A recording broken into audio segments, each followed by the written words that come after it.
Hello, everybody, and welcome to the incorrect camera position, but the final episode of NFL Fever 2003. Today, we're crowning a champion. Next week, we're going to be playing Madden NFL 2004, and I am very excited. Hopefully, we have some more exciting games. More exciting games today than we did last week. An anemic Packers team somehow managed to only lose to the Falcons by 3. The Jaguars crushed the Ravens. The Raiders-Chargers game was pretty good, but I think that one got close more toward the end rather than it being consistently a good game. We're going to run the same way that they did the playoffs this time. So the NFC is going to get first crack at it. Cowboys defeated the 49ers, and they will play the Falcons, who are led by rookie Joey Harrington, and this is going to be in Atlanta as the 1-seed Falcons take on the Cowboys. Then we'll head over to Oakland and watch the Jaguars take on the Raiders, all leading to the Super Bowl, and then we will check out the Pro Bowl after that. If you like this kind of content, if you want to see more, be sure to scroll down, subscribe, ring the bell. You'll be notified when I post new videos. Thank you so much for watching. We'll have more NFL content every Tuesday right here on the channel. Sunday the 12th, Super Bowl prediction, that will go up, and you'll be able to watch that. And then, like I said earlier, we'll be in Madden 2004 next week, so we'll keep this series right on rolling. Episode number 60 of this show. So thanks so much for watching. Let's jump on into to game number 1 here. Cowboys taking on the Falcons, shockingly, with a rookie quarterback, a number 1 seed in the NFC Championship game. Unbelievable. Unbelievable. Welcome to the Georgia Dome, everybody. We're in the Georgia Dome, 14-2. Which that record seems kind of broken. I think the Falcons' record is just wrong.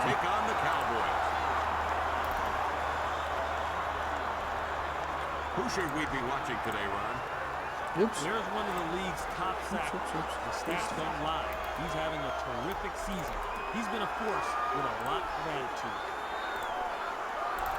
Joey Harrington has all the tools needed to be successful. Joey Harrington, 20 touchdowns, 209 of 334 for 2,200 yards. What I like most about him is his leadership. I can't believe it. I mean, like a rookie quarterback. He's on the cover of NCAA Football 2003. Unbelievable. Who was on the cover of NCAA 2K3, you might be wondering? I don't remember. I think it's Nebraska, though.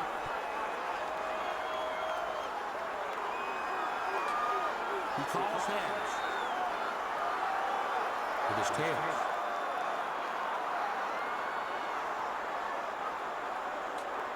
The home team won the toss and elects to receive. So the Falcons win the toss. They elect to receive, and we'll get this NFC title game underway as soon as the kicker puts the foot into the ball. Shockingly, we have watched the Cowboys more times in the playoffs than we did all regular season. I did not even realize that.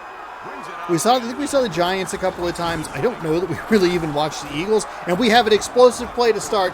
We have a man way confused, and he's coming back through. It's a touchdown. It's a kickoff return for a touchdown to lead off the NFC title game. 102 yards. Unbelievable. That is how you start a title game. And maybe that's why Atlanta is in such a promising position. Great block, beautiful spin move. You'll see, I think that maybe one guy almost had maybe a shot at him, but he got kind of blocked out. Oh, actually, he did not get blocked. We saw the weird glitch that we did, I think we saw last week as well, where the lineman that's supposed to be like the top layer of blockers, I guess the furthest back layer, first layer, top layer. How do you work that when it shifts? It doesn't matter. Lineman just kept going because he got caught between two and just ran forward. And then once he hits the goal line for whatever reason, then they peel back and start running backwards, which I believe is illegal now.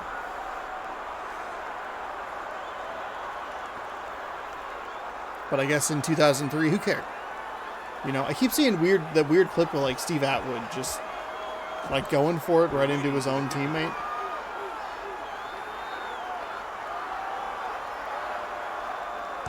He kicks it. Got all of that. A Manhattan. All right. What an exciting start. The Cowboys can't replicate it, and they will will take the first offensive snap of this game. We'll see the Cowboys defense a little bit later. Tom Brady is on the Dallas Cowboys. We'll see what kind of drive he can engineer. There he is. Keyshawn Johnson. The Cowboys did not look great in last week's game.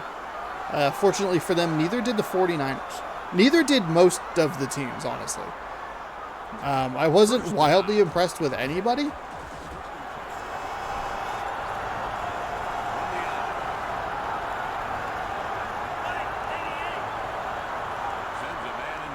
I think Madden 2004. So basically, if you haven't seen much of the content that I've done, or this is like the one thing that you watch, you might not know about a little show I did called Demolicious. I need to go in and actually like fix a lot of the descriptions and stuff like that, so it's all together. But one, or was it? No, I think it was actually a Mystery Bag Monday. I'm wrong. I'm not even correct on my own shows. A Mystery Bag Monday I did a long time ago had a Madden NFL 2004 game in it, and that's where I spawned the idea for this show. And lo and behold, Tom Brady won the Super Bowl. It didn't matter, and I think he played for the Cowboys. It didn't matter. Tom Brady's winning Super Bowls regardless, and we have a big deep strike here, and he's inside the 40. Shoestring tackled before he can get to the 30, and that's a 43-yard pass to open up the air game for the Cowboys. Interesting to see Brady wearing a glove, at least on his left hand. Probably somebody knows, like, oh, he wears gloves in this scenario. Zip it. Finally retired. Thank God. Thank God we can stop hearing about Tom Brady from a football perspective. Now we just have to listen to him commentate games for the rest of our lives. So that's exciting. I'll be curious to see how good he is in the commentary booth.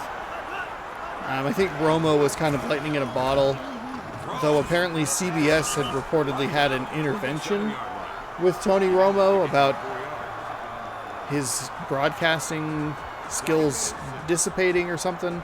I didn't read too much into it because I didn't really notice anything. I still love listening to him commentate games with Jim Nantz on CBS, but whatever. There's a nice find out to number 34. Is it Stewart? Oh, my light went off. Why did that happen? That actually scared me. That actually scared me. The light was fine, and then it just like went out. I guess I didn't turn it far enough. I like looked around, like, what happened? What went out? I was worried that the power got knocked out, but then I was like, well, no, the game's still on, so it's fine. And Brady finds a nice little reception there for about 6. Your second down and short. Nice pickup by the offense. I hear you, my friend. Who was your pick for the Super Bowl? My pick, the Eagles. Second down now. Interesting quote came out today from Brandon Ayuk that the Eagles got like incredibly lucky and would bet everything he owned if he bet, which is how you know he's serious. He threw that away. I would do this, but I don't do that, so I'm not going to. Pretty cowardly, honestly. If you're going to say that you're going to bet everything you own, get it in cash, and put it on Kansas City, do it. Do it. Don't just say it. Anyone can say that. I'll put everything I own The defense was on him before he got on the winner of the Super Bowl in this video, but I don't bet. I don't bet. It's cheap. That is a nicely timed sack to push them back for a field goal attempt. 35-yard field goal try is up and good. And look at the distance. Look at the height there. Orlando Mare knocking it through and really making you wonder why they don't kick it from further back. No idea. The drive covered 60 yards and took 8 plays. Drive covered 60 yards, as the commentator said, and 40 of those were on the one play. Of course, they did get knocked back for the sack, so that kind of makes the stats look a little bit wonky. Whew. There's the kickoff. Driven deep. There's a kick 4 yards deep in the end zone, and he returned it once. Can he do it a second time? He's not quite getting the blocking he did the first time around. And he will be, I think, maybe past the 20 there. It's kind of like the kick returner. I want to say his name is Nixon for the Packers, where you go like, oh, don't, and then he makes like a big play, and you're like, okay, all right. So this will be the first time that we see the Atlanta Falcons offense on the field. They will have, or they do have, a 7-3 lead. 1:35 to go in quarter number 1. That was a nice drive by the Cowboys. I like some of the throws that Brady was making. Found the big play down the left sideline. Found like a nice short 5 or 6 yard completion to set up a second, and very manageable. But a terrific play by the Atlanta Falcons defense to push them back on 3rd down. Not even really give them an option to go for it on 4th down. I don't think you would see that in this game, but who knows? We have seen some weird, bizarre calls in this game. So let's not count them out. Harrington rolling around, moves from the pressure, throws off his back foot, and that is nearly intercepted. Terrific effort on the back end by, I believe that's number 24, whose name I don't have on any sort of paper or anything. What do I do? Preparation for this? No. I sit my big old butt in this chair and I just kind of talk for 3 hours.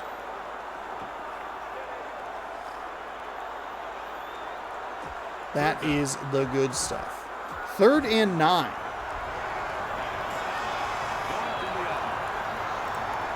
We almost saw the Packers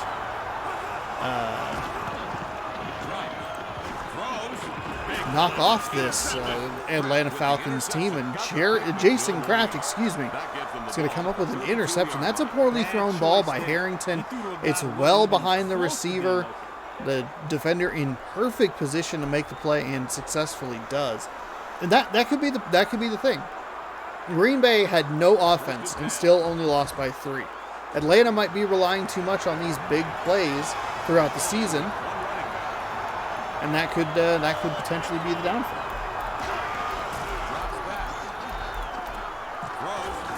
Brady with a nice find, and unfortunately the receiver caught the ball with a jump, and that prevented him from being able to turn and get any yak. 2nd down now for the Cowboys.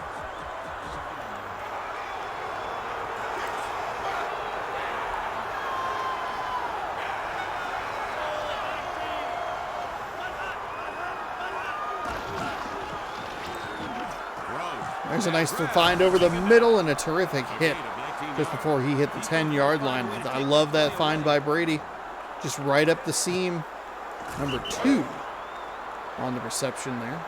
It's more of a new school number. I don't know why he would be number 2.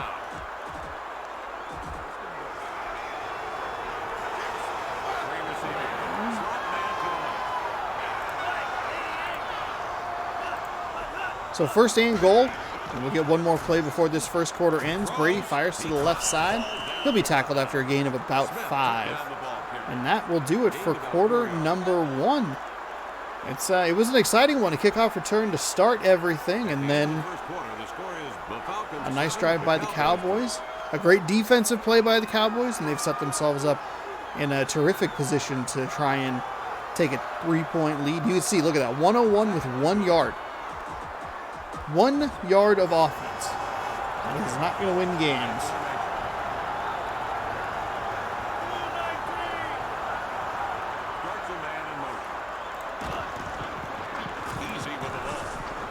Oh, and that's an easy touchdown for Easy. Omar Easy. Making it look easy for the 5-yard score. 9-7 the score now, extra point pending. The drive covered 31 yards and took just 4 plays. And a nice short drive, cashing in on that interception.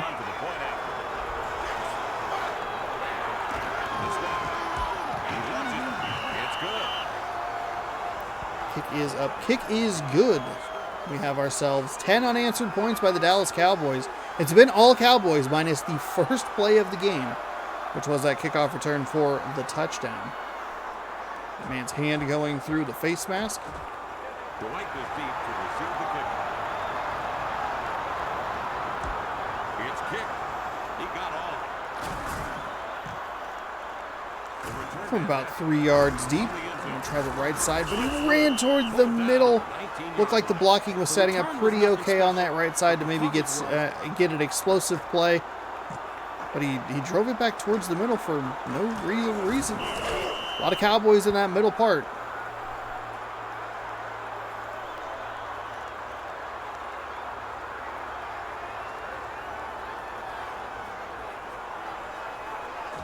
First down.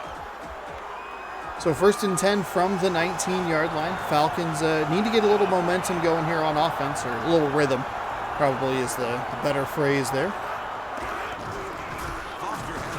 There you go. There's a nice 5-yard run. That's what you want to see on first down. You know what the problem was there? The defense didn't rally around the football. Foster with a really nice run. Second down now for the Falcons. The Falcons set up in I formation. Pitches it. There's a pitch to the right side. Nice spin move, and he is able to get away from a second tackler. The spin move the second or maybe even third time a little early, and the Cowboys tackle him after a solid gain to get a first down.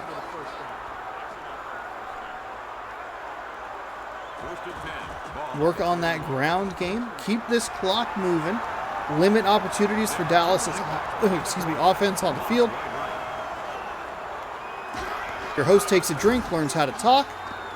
We're going to see Harrington actually take off. For some reason, he ran into the contact right there and paid the price with the shoulder right into the chest. Well, I'm not really sure what the plan was there, but it was a bad one. Second down. A long running back behind the quarterback. Second down and 10. Drops back. Look like the Cowboys bring an extra rusher, but he's not able to get there in time. Harrington with a nice job to get the ball out of the hand quickly, but unfortunately too many defenders in the area, and that is incomplete. It'll be second down. Third down.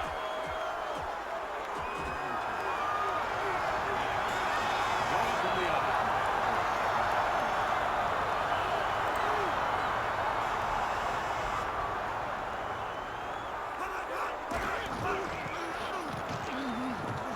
Harrington drops back, clean pocket, steps up and fires, and that actually should have been an easy interception.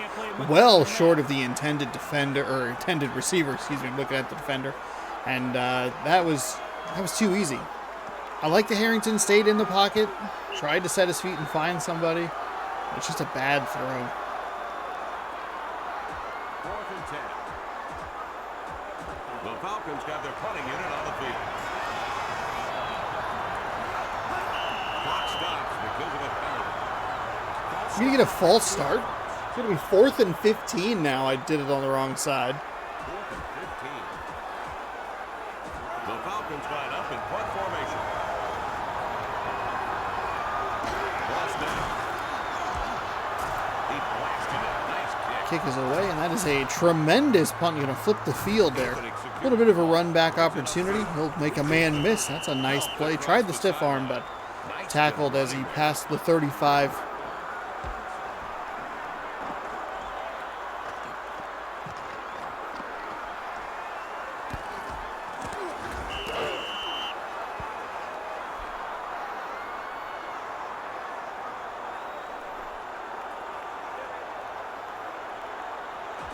First and 10. So the Atlanta Falcons offense does absolutely nothing. They're going to be right back, the ball right back to a hot Cowboys offense with 3:08 to go before halftime. Cowboys get the ball first in the second half. The pass is An incomplete. errant throw by Tom Brady. Don't see those a ton. Falcons with a favorable defense, or a favorable down and distance defensively at 2nd and 10.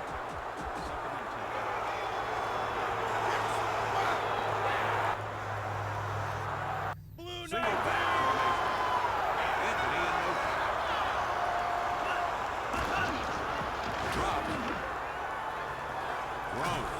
Brady throws, finds the running back out of the backfield again for another large gain down the left sideline. Stood back in the pocket. You know, we're not really going to see Brady scramble at all. We've never really seen that.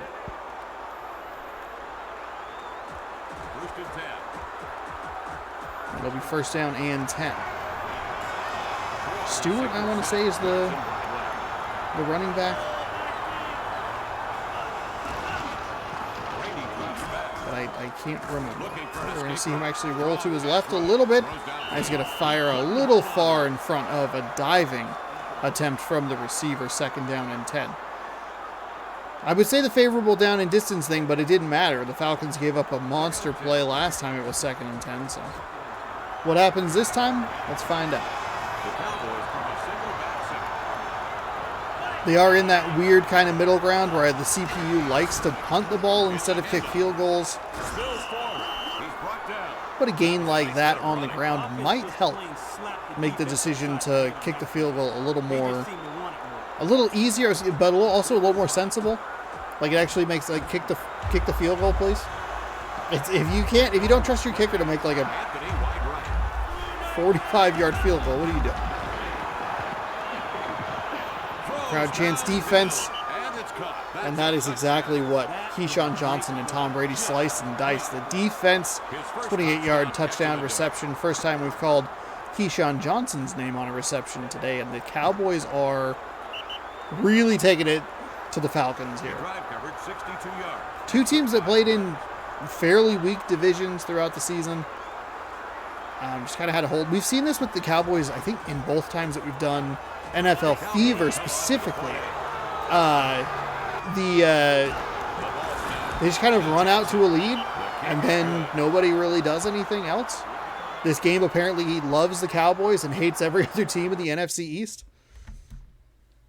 Because if you'll remember, in the first season of this, the Cowboys had a pretty good quarterback and they were playing well, and then stumbled down the stretch, but none of the other teams in the division caught them.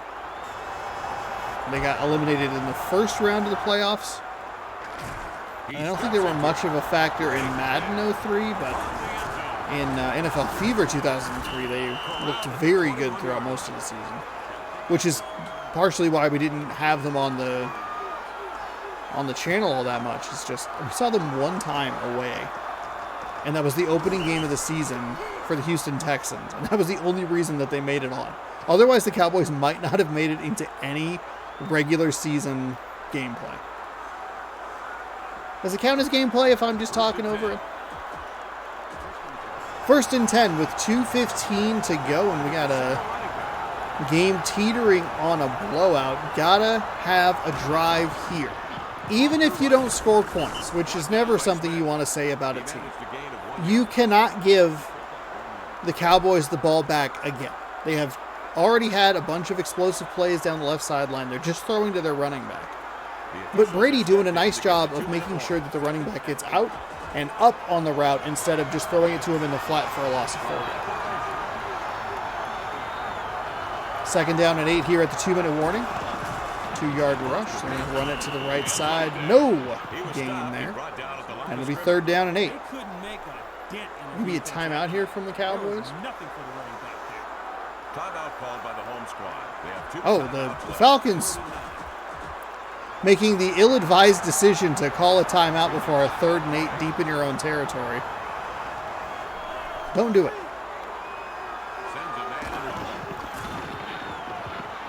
Harrington's going to roll to his right, fire short, and that is incomplete.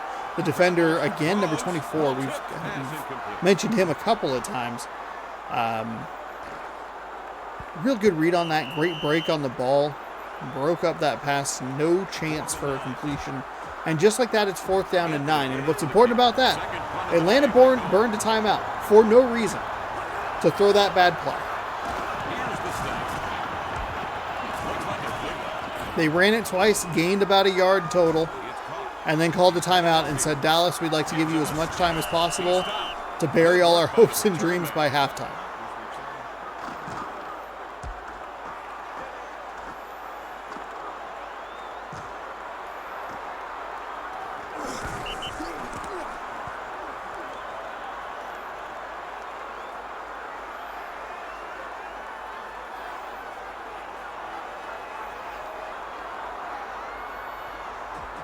and 10.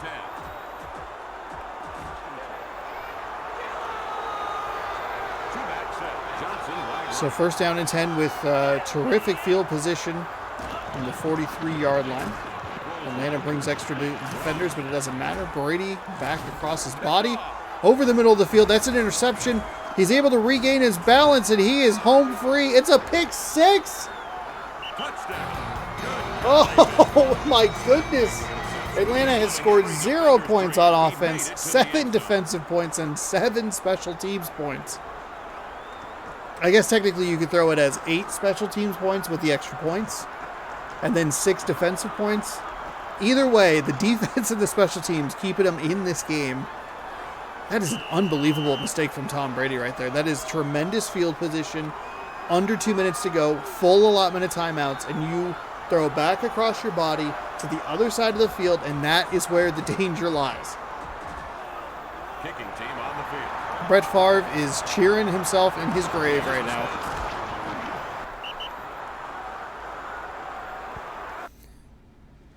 Man, what a turn of events. 17-14 now. That breaks a streak of 17 unanswered points. Waiting for the kick. Now the Cowboys still obviously in control here, but with a score, halftime, and a score again, they can really put this game out of reach. The Falcons' defense, or offense, excuse me, has been non-existent. Anemic isn't even the right word because that implies that, like, there's maybe something there. It's just, like, the worst version possible. Non-existent is a better way to put it.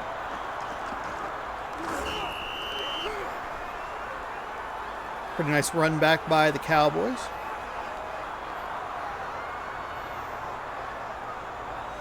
First and 10. And they will have first and 10 from the 20-yard line with 1:21 to go.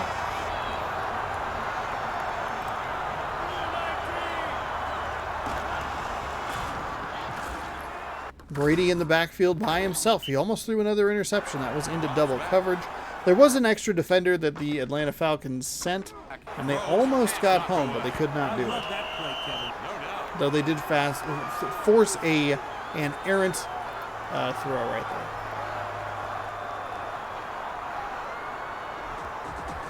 Second and 10. Single back set.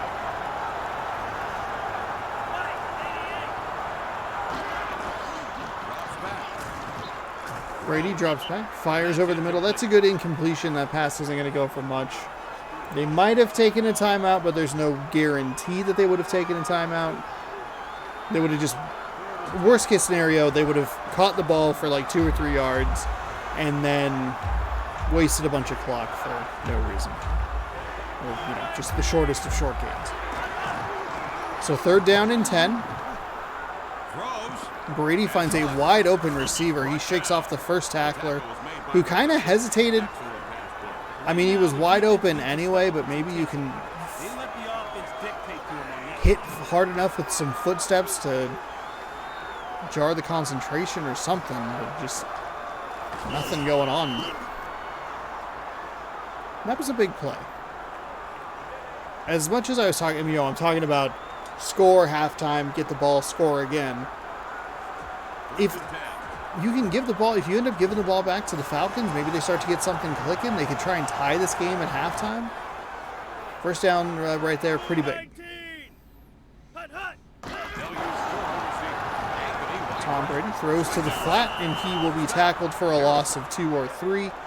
One thing that he's avoided, Tom Brady, throughout the day is throwing those passes for losses like that. And we see right there that On that one. Nice work. he makes bad decisions. Second and 14.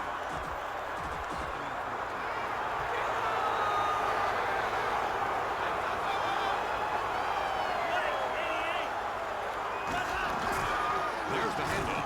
There's a beautiful run, unnecessary spin moves give us stop his progress short of the line to gain. Wound up making 11 yards on the play. I like that kind of run. That's what you call turning it up a notch. Third and 2. At the end of the first half. That'll do it for the second quarter. Falcons 14. 17-14. Don't let that score fool you. Cowboys have dominated this game, and Atlanta has had 2 huge plays. 14 total yards of offense to 173.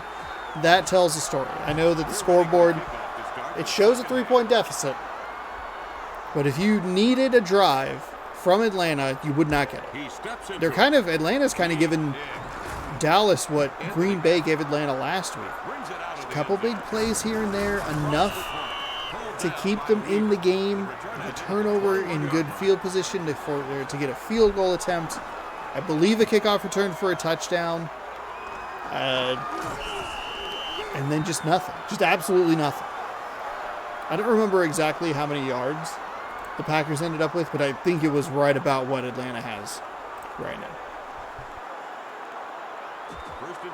We'll try to pull that footage real quick. So the Dallas Cowboys get the ball first here in half number 2.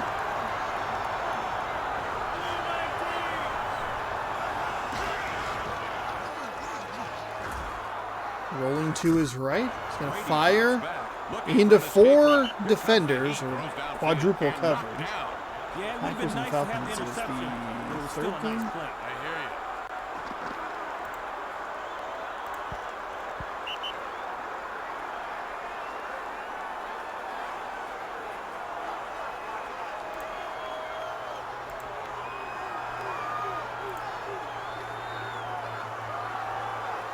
Second and 10.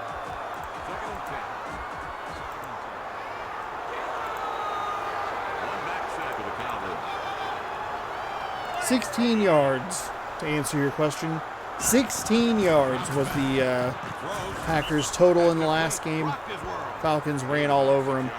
Still only mustered 13 points somehow.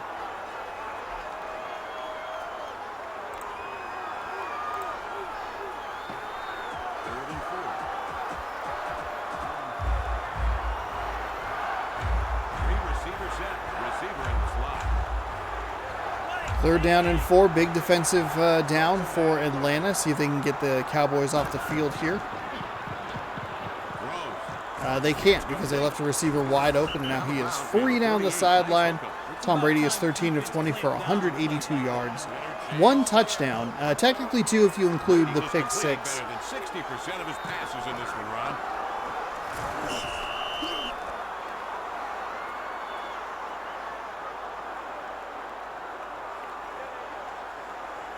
Stokely? Brandon Stokely? Is that who that is?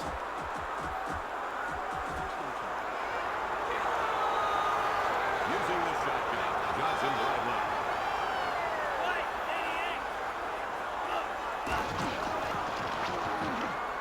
left. Brady drops back. Float pass over to the sideline. Well defended by Atlanta on that one.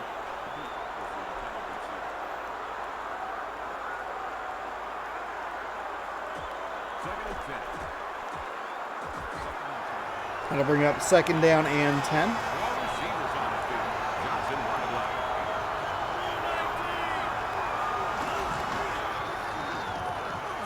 Atlanta with some extra pressure, but it doesn't get home in time.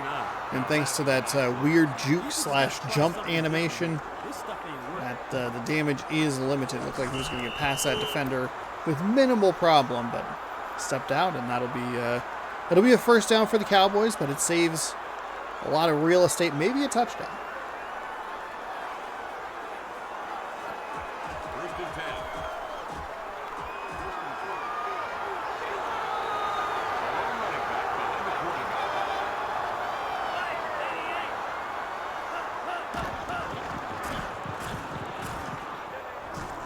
10. Nice find over the middle. He'll get right down to the 30-yard line. It'll be a 2nd down and 1 coming up. A gain of 8 yards. And see how they've advanced and how many plays it's taken them.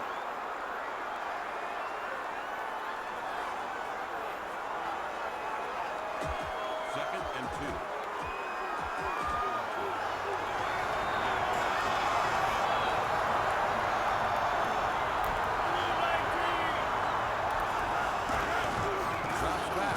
Oh, that's a tremendous time to draw up some pressure. Only the 2nd sack of the game. Both of them belong to the Falcons' defense. And he's dropped. They're able to get Tom Brady down in the backfield. That'll force a 3rd and long instead of Second sack recorded for the Falcons. number 92 again. 2nd time we've called his number. Oh, yeah, I thought he was going to turn around and give me a last name, but no such luck. From the 36-yard line now. Third down and what, 7? Third down and 7 indeed. And 3 minutes to go here in quarter number 3. Single back set. If the Cowboys don't gain another yard, they will most likely punt the ball away. But we're going to have an offsides. It's going to be an incomplete pass, but it's going to be encroachment. Oops, I gave the wrong hand signal there. And that's going to set up a third down and 2. It looked like he was trying to stunt or something and just bumped into a lineman, but didn't give the defense an inherent advantage at a free rush to the quarterback, which I'm sure they did not care about back in 2003, and that's going to set up a repeated third down and an absolute dime to convert that first down. Threw the ball before Johnson even had his head turned around. The quarterback has time to get comfortable. His accuracy, stats, And paycheck that feels big. Feels like maybe a kind of a dooming play for the Falcons, especially with the way this game works from like the field goal range perspective. That's a punt scenario, and you're guaranteed to get that ball at the 20. Now you're more than likely going to give up at least a field goal attempt. Couldn't find the ball in the air after the deflection. It'll be second down.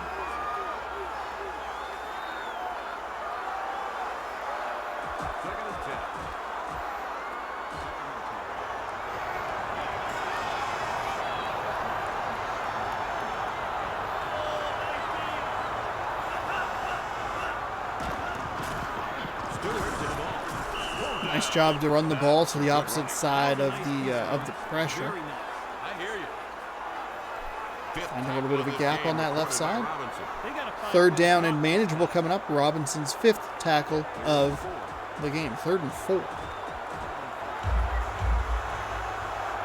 going with one running back. They're going with motion.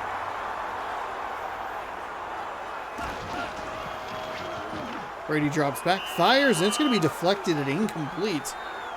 So we should see a try for 3 from the Cowboys to extend this lead to 6. The Atlanta Falcons defense doing its job, keeping them in this game. They're bending, but they're not breaking.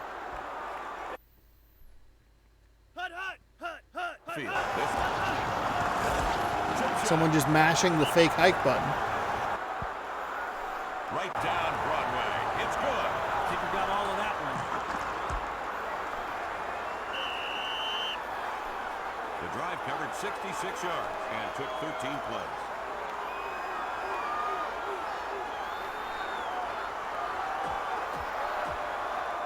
We're waiting for the kickoff.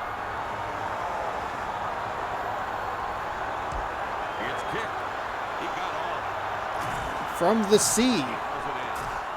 Pulls it in. And it'll run back up to the 15 to the 20, and he'll fall forward. We'll see where they mark it, but not much better than the positioning would have been if he had just taken a knee. I believe this is the first time we've seen the Falcons offense this second half. It was a long field goal drive for the Cowboys.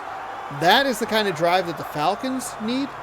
It's just a clock-eating monster, you know? First and 10. Half a quarter, 60% of a quarter.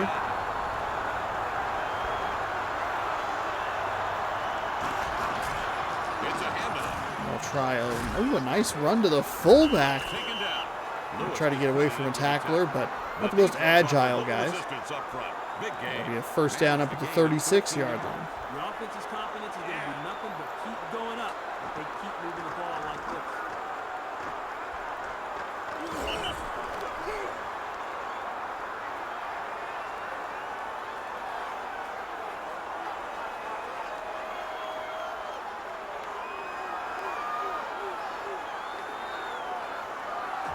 First and 10.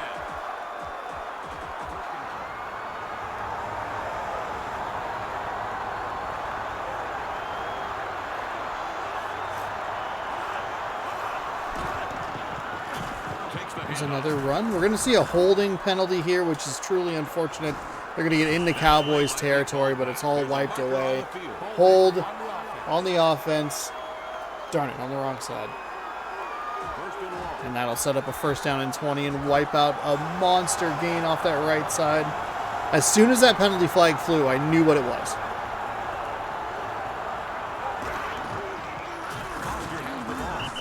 Try to find some room again off the right side, but nothing doing.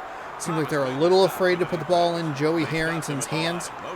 Makes sense. Rookie quarterback in his first NFC title game. I don't know if Joey Harrington even ever made the playoffs, but the Lions, I think, picked him up originally.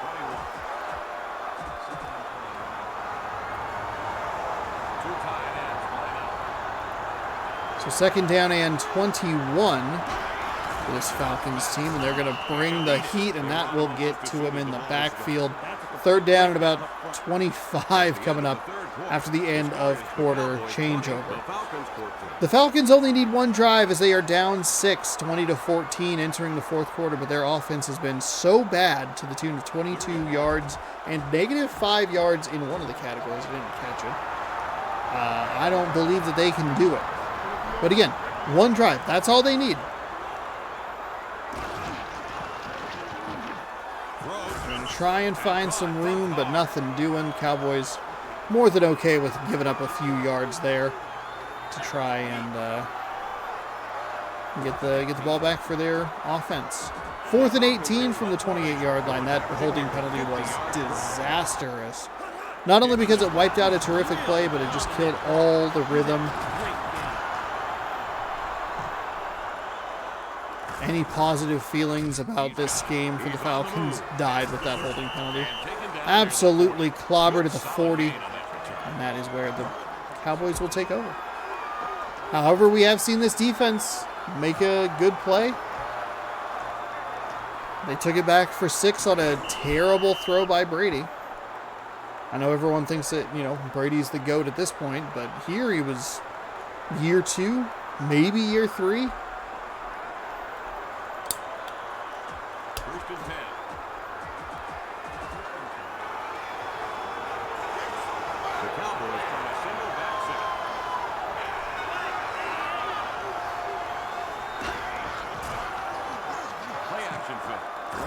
Over the middle, tackled from behind into Atlanta Falcons territory. It'll be a quick 1st and 10, following a 1st and 10 off that play action pass.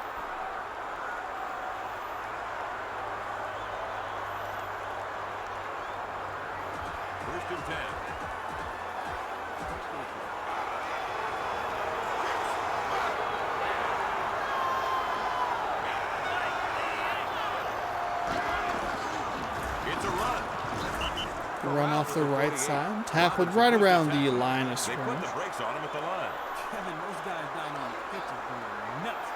It's like the all-you-can-eat buffet is about to run out of food. Straight up rabbits. 2nd and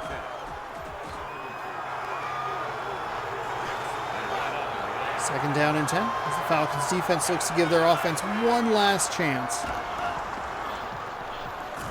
to get some points. Throw toward the sideline. Just a step extra toward the sideline. Wasn't able to quite turn enough to get upfield. It got tackled out of bounds. So 3rd down and 3.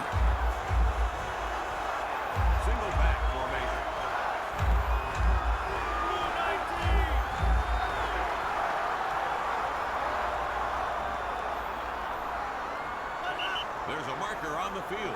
You get a false start here. False start against the offense. Dang it. I'm all off today. 3rd down and 8 now. 3 for 20 for the Falcons, 1 for 5.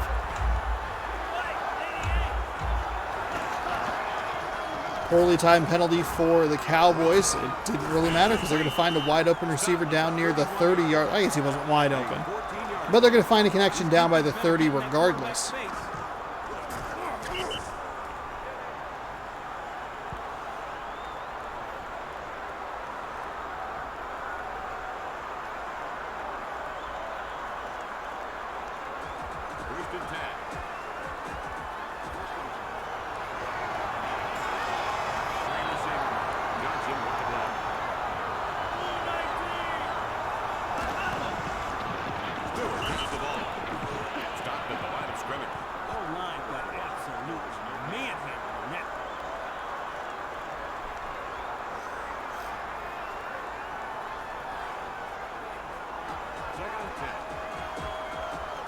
Second and 10 from the 31-yard line. I don't think this is a guaranteed field goal try for the Cowboys, so the Falcons still have a little bit of hope here to punch their ticket to the Super Bowl. Brady, though, in this shotgun. Oh, that was into double coverage. That probably should have been an interception. I'm going to just throw it out there. Sometimes I forget that I'm supposed to be commentating. I get lost in the game or lost in train of thought. I'm just like, oh, shoot, you got to talk here, buddy. You got to talk. Oh, I think I mentioned last week, though, that the MLB The Show cover athlete was going to be announced. Jazz Chisholm Jr. I don't know if I'm saying the last name right. If I am mispronouncing it, I apologize. Oh, Brady's going to roll to the right, fire down into the end zone. That's going to be batted away, incomplete. A terrific pick. Big fan of that pick. I thought that it was going to be Julio Rodriguez, and I saw a couple of what we know, kind of videos that are just basically garbage clickbait of people saying the same stuff for 10 minutes because you got to get the double ad roll. Seemed like there was a more popular consensus than you might think that it might be Julio Rodriguez. So we're going to see a field goal here. I don't know why we don't see these more often. That boot just put them into the Super Bowl. That'll do it. Laces back and everything. Look at that field goal. That's like a 45-yard field goal, and it was good from probably another 30 yards. And we routinely see them kick punts from it, or punt the ball away from it. So there you go. Cowboys are going to punch their ticket. Atlanta needed every single break they could get to go their way, and they just couldn't get enough of them. The defense played well, but they gave up too many big plays. Oh, and he ran into his own blocker. He might have been able to spring one.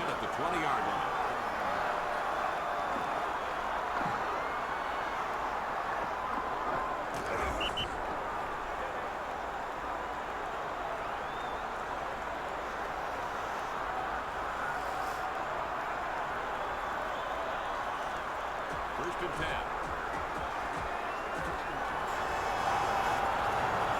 There are two running backs behind the quarterback.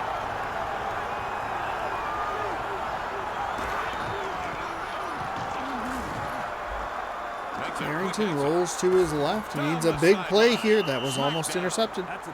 That is the opposite of a big play. I mean, it's a big play for the Cowboys, so I guess technically fits the bill, but not what you're looking for. Anyway, MLB The Show. I did a reaction video to it. I thought it was a good little trailer. Talks a little bit about who I thought it was going to be. We watched the trailer, did a little reaction. I will say that the most annoying thing about MLB The Show 23 is the way that they're releasing all of this information. They gave you a regular cover star. Then they released the collector's edition information the following, 2 days later on Thursday, or 3 days later on Thursday, I think. And then pre-orders didn't even open until, I guess for me tomorrow, for you yesterday. It's on Monday the 6th, and it's just like, why is this information not all bundled together? It doesn't make any sense. Does not make sense. There's a nice find. It's maybe doubling their entire offensive production in one play. That's the kind of play that lets their offense feel confident. 2-minute warning. Just under 2 minutes left. So we've hit the 2-minute warning. It'll be 1st and 10 for the Falcons. And Cowboys, I'm sure, more than happy, not happy, but at least willing to let up those short dink and dunks down the field. Obviously, Atlanta does not have the time to really work with that. They need a big chunk play here.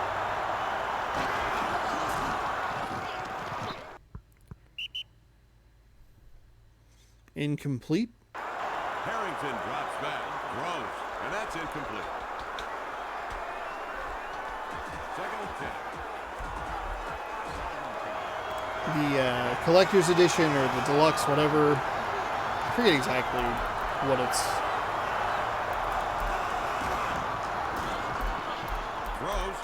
I forget exactly what it's called. Gained about 9 yards. Collector's edition. That's what They it is. got to find a way to block this. The Falcons could call a timeout. They have 2 timeouts left.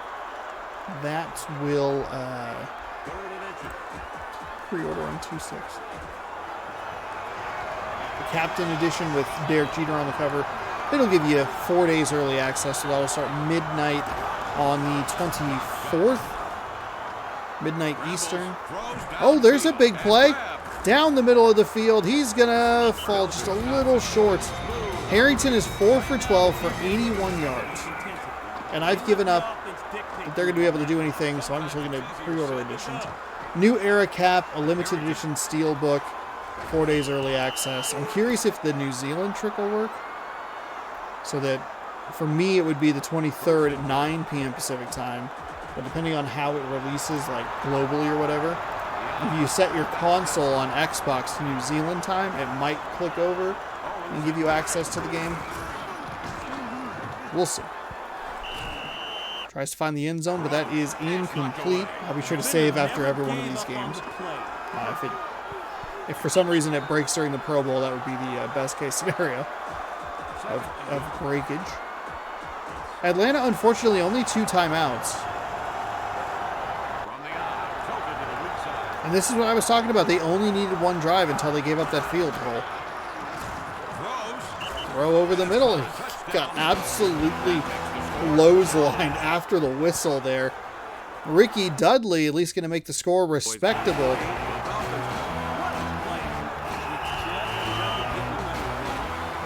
As the whistle was going, either way. Clothesline. And there's that big play. Big play you're talking about. That big green streak right there. Extra point. Absolutely zero reason to go for 2 here. You silly Billies. Kick is up, and the kick is good. So I don't think Atlanta can get the ball back if they don't recover this onside kick, which I don't believe have seen at all in this game. Or the previous game. Anthony goes back deep, awaiting the kickoff. They're not even going to try the onside kick. None of this makes sense.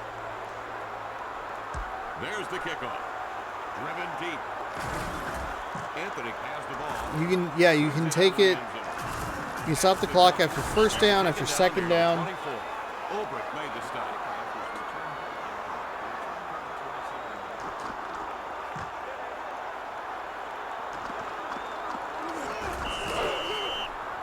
You get like 3 seconds maybe. I mean, you're really not going to have any time. You're going to be relying on a punt return for a touchdown more than likely. I am really surprised. I mean, I talked about it briefly earlier. This game makes very weird decisions, and this is one of them. I formation, or that was one of them. There's no reason for you to kick it deep there with only 2 timeouts. And it doesn't matter because they got a first down anyway. There's going to be a spin move. He'll get tackled past the 50. Oh, boy. Everything fell apart for the Falcons here in the 4th quarter. Their offense finally got it together. We'll skip that and let them...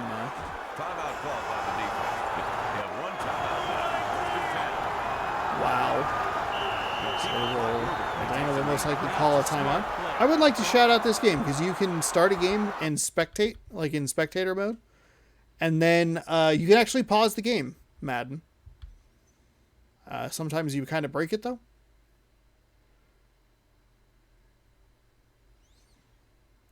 Uh-oh. Okay. We're good. 48 seconds to go. A couple more kneel downs, and the Cowboys will be the first team to punch their ticket to the Super Bowl. Who are they going to meet? We'll find out coming up here shortly, actually. This disc is falling apart. I think I moved the console with... You thought the original... Oh, good. My encoder's... And you didn't miss anything. What a perfect time for that to freeze up and my encoder to overload. Anyway. If you thought that moving an Xbox 360 with a disc in it was bad, turns out moving an Xbox with a disc in it is just as bad. I don't know that it does any damage to the disc itself, but I jostled it apparently in a way that it did not like. I won't make that mistake with Madden NFL 2004. 3rd down and 16, doesn't really matter the down and distance. Stewart going to pick up a couple of yards, pad his stats. Stay in bounds, he might just go all the way for a touchdown. What an insult to injury. Touchdown.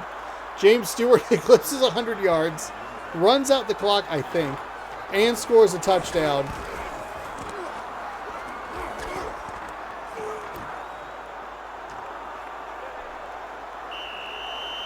The drive covered 75 yards and took just 4 plays. Couple of losses, but then just 2 big runs, and that'll do it. All right. Your final score, kind of a weird one, but 29-21. Take a look at the Pepsi highlight reel here in just a moment. Oh, your player of the game. 8 receptions. James Stewart had 8 receptions for 115 yards, and I believe he had 8 rushes for about 102, I think was what it was. He just eclipsed 100 yards. I mean, the Falcons did not lose to the Cowboys. The Falcons lost to Stewart. Period. James Stewart was the one man ruining the Falcons' day.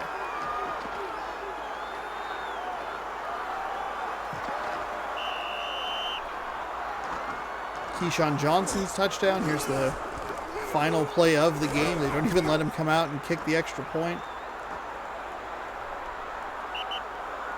For Ron Pitts, I'm Kevin Calabro. 343 yards to 107. I'd say 75% of those yards for the Falcons came on that final drive.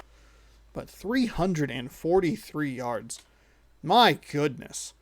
So it'll be Jacksonville or Oakland taking on the Dallas Cowboys in Super Bowl, whatever the heck number this was.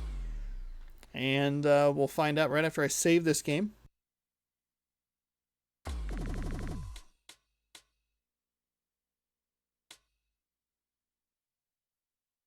You're darn right. You're darn tootin'. I am attempting to play a game without a controller, like I do every one of these. Welcome to Network Associates Coliseum. We have a rainy Oakland Coliseum today. Oh, Network Associate Stadium, I guess. Kevin Calabro at the stadium, and we are here for this AFC Championship game. The Raiders will take on the Game is falling apart here. Jaguars. Who will be the key players to watch? Cheer on. You got to have a strong ego and a short memory to be a defensive back in this league. You're going to make mistakes, and the mistakes can lead directly to touchdowns. You're looking at a guy who plays the position with skill and swag. Some receivers are just blessed, like Keenan McCardell, who seems to have no weaknesses at all. He runs great routes. He catches. Keenan McCardell, 63 receptions, 786 yards, only 3 touchdowns. Seems very low. Playing, I believe, the team he played for around this time, which would have been the Jacksonville Jaguars. We have hit a temperature decrease here of about 14 degrees. For those of you keeping track at home, I know you are. It is tails. Rainy Oakland afternoon.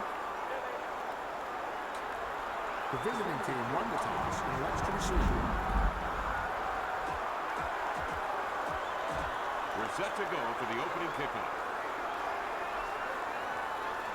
There's the kickoff. The boot gets us underway, and here we go. AFC Title Game. Brings it out of the end zone. That's all, folks. The return ended at the 20. Does not start the way the NFC Title Game started. Maybe that's a good thing for the Jaguars here.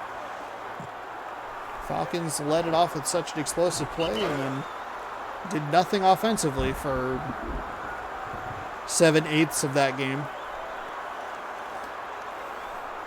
One drive toward the end, a very weird call to go for a deep kick with only 2 timeouts of the 3 remaining. It was weird.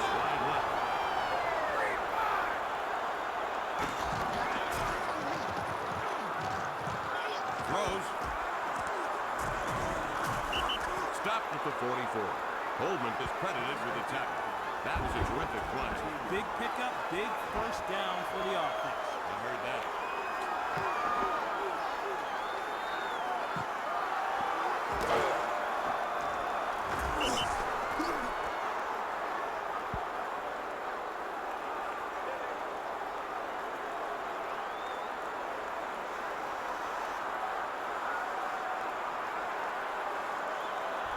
Say it every time we see these Jacksonville Jaguars. What an incredible trio. And then there's Trent Green, First and 10. who I don't think is a bad quarterback, but I mean, hey, he can't be a bad quarterback. He's led him to the AFC Title Game, which, I mean, Price in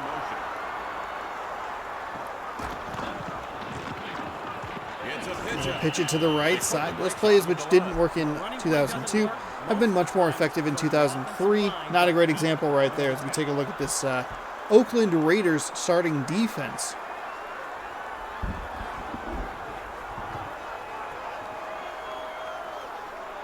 Warren Sapp, a little bit of future. What is it called?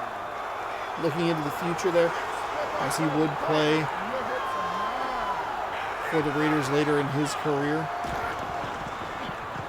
Play action pass. I said a blitzer off the edge, and he'll get home to drop him for a big loss, setting up a very long third down. Avoid that. That was not as bad as I thought it was going to be.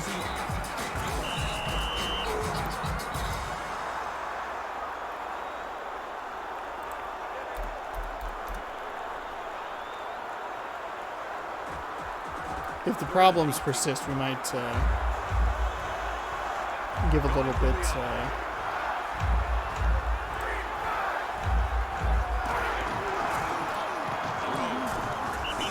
Give a save and restart. 44. Might be a good thing to do before the Super Bowl anyway. But maybe it will. Maybe it'll settle itself. 4th down and 10. And a promising drive is cut short thanks to a brilliant blitz time. Brilliant timing on a blitz call. Set them too far back. Nice spin move up the right side. He'll get to the 30, nearly the 35. 42-yard punt there, but the run back is going to cut in to that pretty significantly.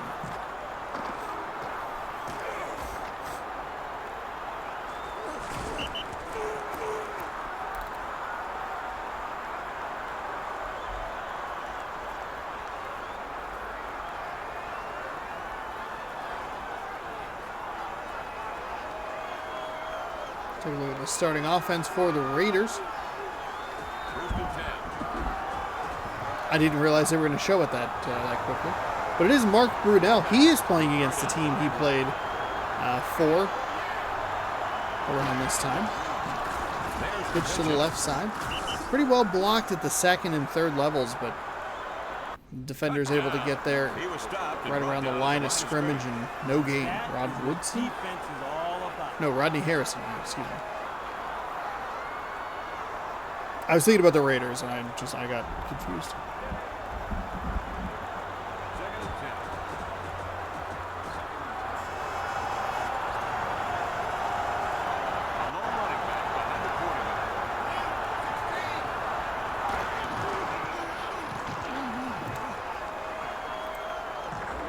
Long throw for Brunell toward the sideline, and I believe that'll be a completed pass for a first down. It's a nice throw from Brunell.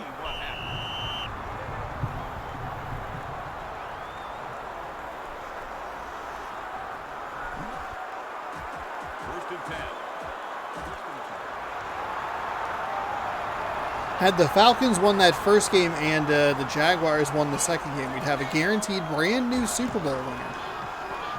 But now we might have, we'll either have a shot at a first-time Super Bowl winner with the Jaguars, or kind of a NFL, like classic NFL teams, I guess. NFL icons matchup between the Raiders and the Cowboys. That'll be coming up right after this.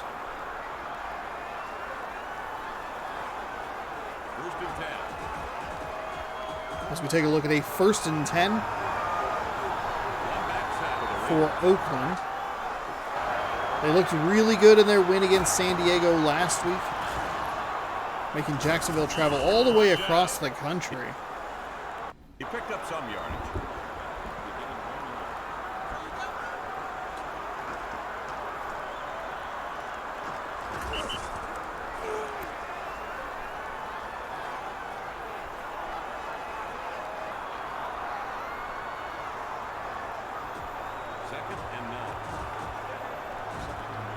second down and 9. 3-man front for the Jaguars.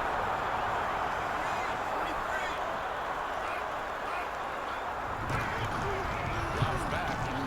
Rolls right. Brunell rolls, looks, fires into a lot of traffic there. I don't know if that's supposed to be like a screen that got set up and just didn't look good or what.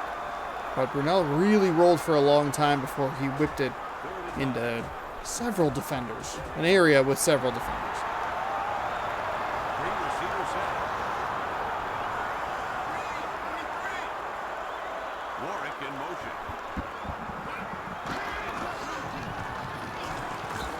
There's a nice throw down the seam, and that is an easy touchdown. Peter Warwick with his first reception of the day. That'll go for a 33-yard touchdown pass. And he'll do the worm near the goal line. Looks like the Jaguars are trying to bring some extra pressure. Well, picked up very well by that Jaguars offensive line in the backfield. That allowed him just enough time to get the ball out and get the touchdown. 1:21 to go here in quarter number 1. 6-0 with the extra point pending. Left-handed quarterback, left-handed kicker, left-footed kicker. And good.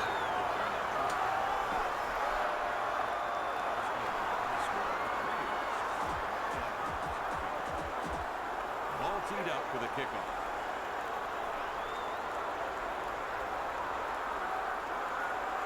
There goes the ball. Great kick. Bruce secures the ball. Brings it out 1 the yard end zone. deep in the end zone. He'll get up to the 20. And taken down Slip near through a the couple of 22. defenders and make his way toward the 25 as the rain continues to pour here in Oakland. Not 100% sure where the Super Bowl is. I think it might be in San Diego. I think this is the one that I always think of. I always thought it was in Tampa Bay. For whatever reason, I don't know why. First and 10.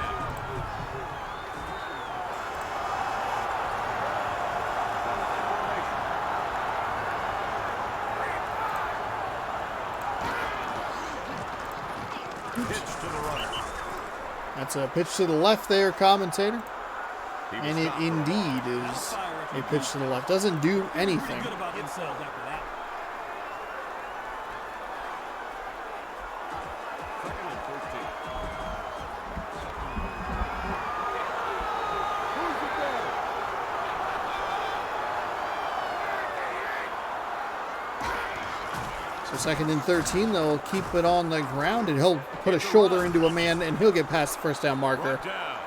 Looked like the guys on defense were spectators. Big 18-yard run there. Got all the yardage lost and then some.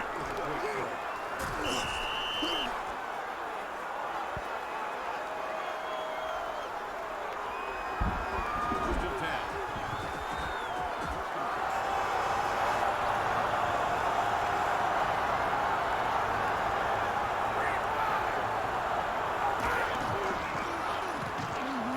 Trent Green, they're going right back to the running back. Keep him on the ground. Get him involved through the air. Tackled from behind. And that's a big play that was tremendously effective That was a nice looking pass play. See, that first down there allows the offense to keep the for Tom Brady and the Cowboys. So Jaguars probably watched that game and thought, you know what? Hey, we can do that too. We have a running back. First and 10. We played one quarter and the score is We can hurt Raiders through the 7, air. Jaguars 0. Are used to, I don't know what's going with that. Just ignore it. 64 to 66 yards. Cowboys, oh my gosh. Thinking about those Cowboys. We will meet the winner of this game in a short minute. Jaguars with the advantage in time of possession with the yardage. Very John equal. with the ball. Number 48 with the tackle. They stopped him at the line. And Okay. the driving Jaguars team will face a second down, I believe.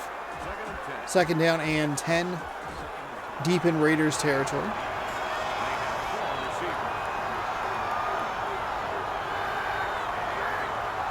They're going with motion.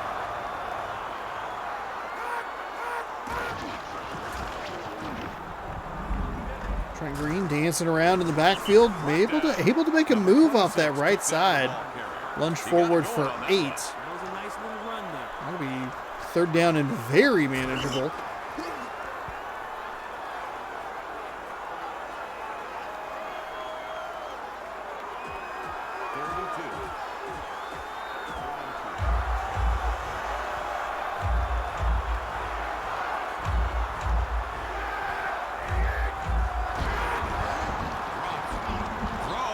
It's a nice find. Green to the outside. That'll get the Jaguars into the red zone. Quick, decisive throw there from Trent Green. Maybe the best throw we've seen out of him all day long. I thought for sure they'd go with a running play. Maybe that's what helped helped the receiver gain a little separation on that outside route. 1st and 10. Trent Green drops back, throws to the right side, and nice pass breakup. That looked like it was going to be a solid catch for a solid gain, but at the last moment came in and got it to come loose. 2nd and 10 from the 18-yard line.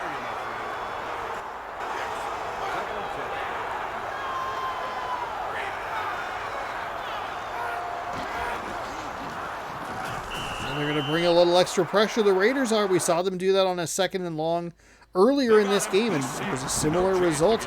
Green, no time. He was trying to get the ball out with a quick drop, but couldn't get rid of it. That'll force a 3rd down and 16.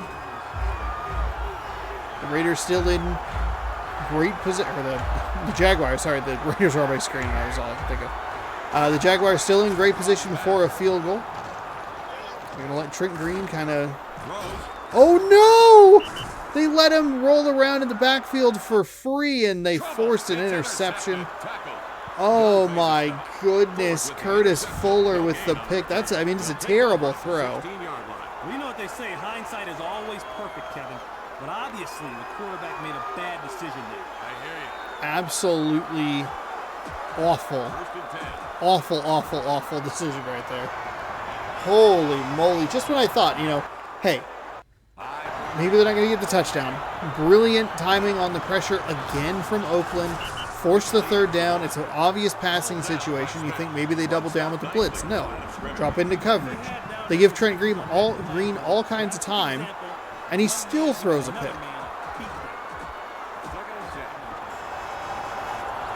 That's a huge swing right there.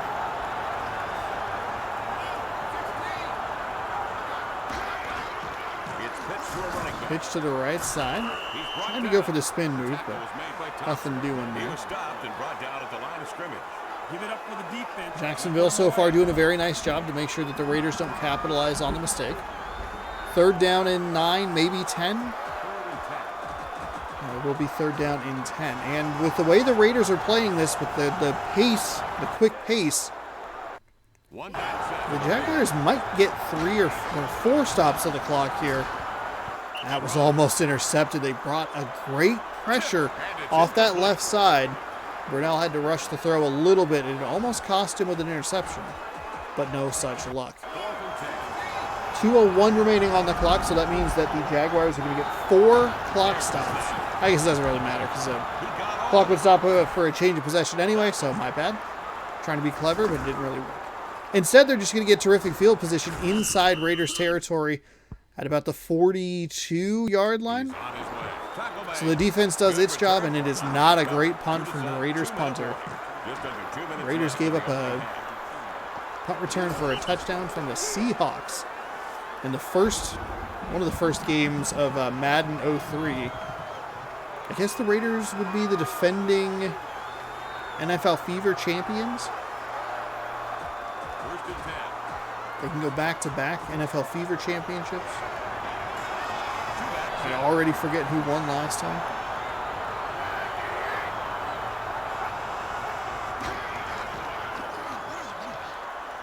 Trent Green dancing around in the backfield. He's going to have a little bit of room to run.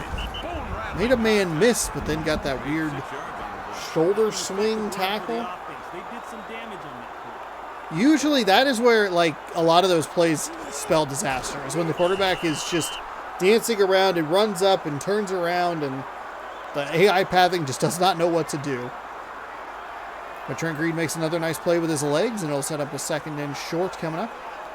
Whenever this game gets through its 9 camera angles. 2nd down and 4.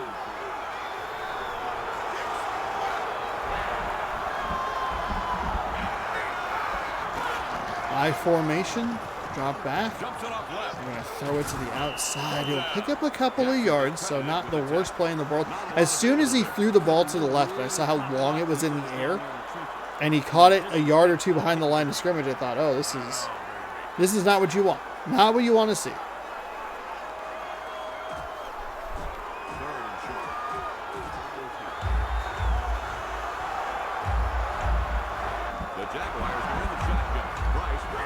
So 3rd down and 2 with 45 seconds to go. The Raiders bring pressure, but that frees up the receiver out of the backfield. That is an easy conversion for a 1st down.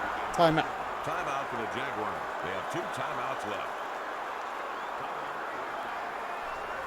1st and 10.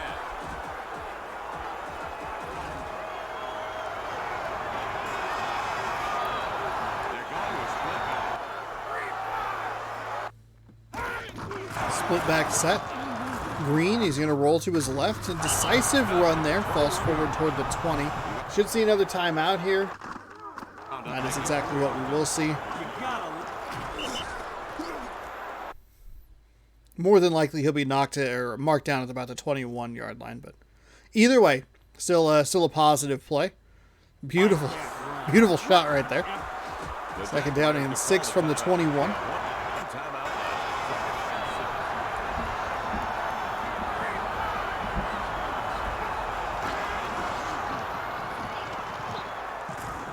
That's not a good play. Oh, no. Dude, so they're either going to have to burn a timeout here, which is what they do, or they just waste a bunch of clock. That is why you don't want to see those plays. I say good incompletion throughout these games frequently because that's a burn timeout. Now you got to try and play toward the sideline. This game does not have a great track record for paying attention to the time. Instead, they're going to throw it right over the middle.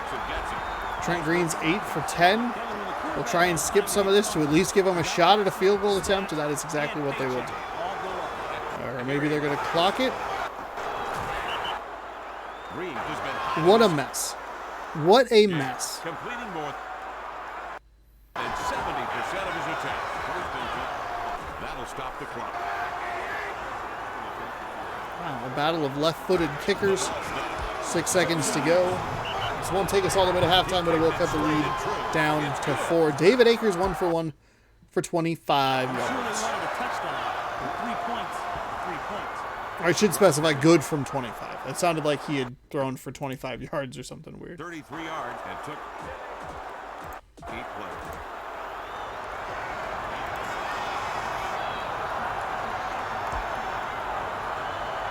He steps into it. It's caught. Starts upfield. Raiders, nice run back there. I believe that'll take us to halftime. Those kickoff returns always take like an extra second or two. Or a little less than I'm anticipating, I should say. And there is an extra beat between 1 and 0. So we'll see what happens. 1st and 10. There is probably that extra beat. If you're ever looking at it and you notice the time running down, as the quarters come to a close with 1 second left, it's actually 2 seconds. Because the play clock does not adjust for that. So it'll be like 2:34, 1:33, and then 32, and then when it's 31, then it hits the 0. So that extra second there for you. You're trying to get something going quickly. 7-3, your score here at the half. Jaguars drove deep, turned it over. Their defense played well, gave them another opportunity to drive deep into Raiders territory and come away with a field goal. The Raiders with a nice 69 yards of total offense in today's game. It's kicked. Metcalf has it. He'll bring it out of the end zone. Across the 20. Brought down by Makovic. Nice play right there. At the 24-yard line.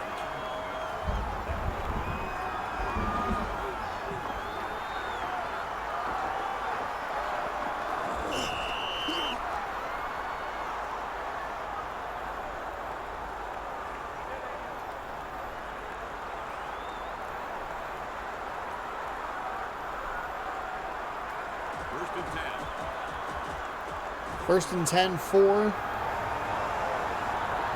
the Raiders. Really did not know there. I completely blanked on what happened there. Got lost. Lost in the moment. 4:52. So for whatever reason, the kickoffs at the start take like 8 seconds. But there were probably only 5 seconds, maybe 4, for the kickoff right before half. And that still didn't take enough time. So I guess maybe that's why I think it does. Why it should go, you know, like all the way to the end of the half. Whatever. Oakland starts with a 2-yard gain. They'll have a second down and 8. Met at the line of scrimmage, driven back a yard. They'll probably give him forward progress, but I don't know if that was a thing that they did back in 2002, 2003. Now you see forward progress be like a pretty consistent thing, and honestly, really annoying sometimes. Or just the refs just don't know when to call the play down.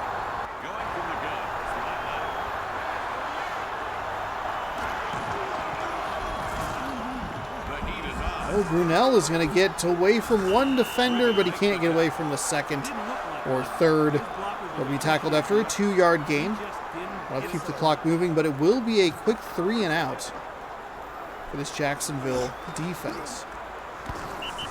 Speaking briefly about the games from last week, because I believe I recorded the video, I think I recorded it the day before.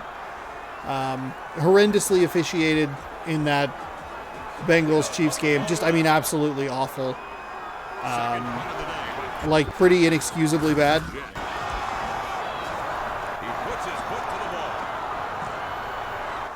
And then some surprising news coming out of Green Bay that the Packers are the ones who are maybe ready to move on from Aaron Rodgers. And he might go to Las Vegas to reunite with Devontae Adams. It was rumored that maybe, with Josh McDaniels being the coach, Tom Brady would go over to the Raiders and try and do something, maybe make a run at a Super Bowl title, but no such thing is happening as he announced his retirement for good.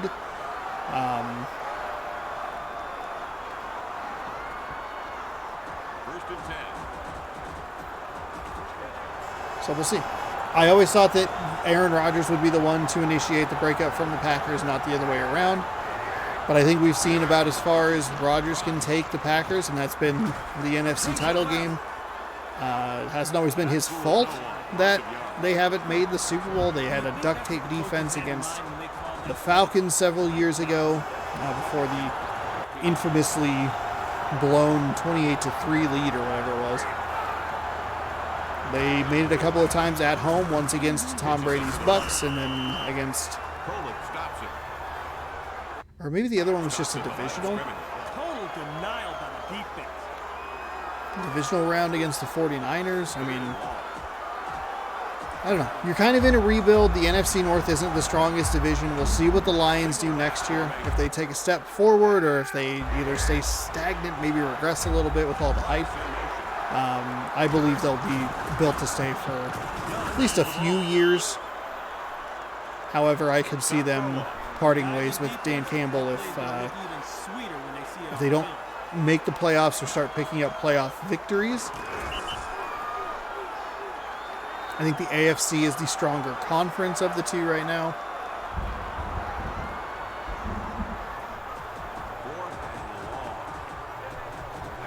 I don't know. We'll see. We'll see what happens.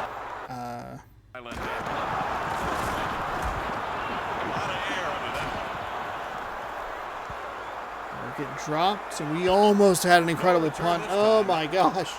One day we'll get to see good punting in this series, but today is not that day.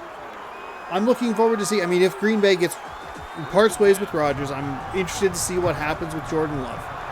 The Vikings obviously are not going to be able to keep up their incredible record in one-score games, and it cost them in the playoffs in the loss to the Giants.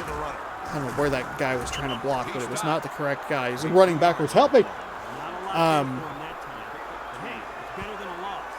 think if the defense comes together and gels a little bit better early in the season, and you don't have that 4-8 record, and Love can, and I don't mean this in an insulting way, but if he can manage the game and not be the reason that they lose, they could at least be competitive and an NFC North that doesn't have a definitive team to beat. I think it's worth trying. I think it's worth, Rodgers is going to be around for a year, maybe two. You're probably not going to want to go all out to win a Super Bowl title and then suffer. I mean, I think the Rams are kind of the case for that, or a case against that, I should say, of, chips all in. Hey, if you win it, great. You saw it with the Tampa Bay Buccaneers. You saw it with the Rams, but then you see the repercussions later on down the line where the Rams are going to be in a full rebuild. Obviously, Tampa Bay, a little bit different story. They got a couple of years where they were competitive with Brady, but I don't think Green Bay wants to do that sort of thing, is go make big splashy stuff happen in free agency. They've always built through the drafts. And hey, maybe you try and go for the Rodgers-Adams connection with Watson and Love. That should have been an interception. That's a terrible throw by Mark Brunell into triple coverage.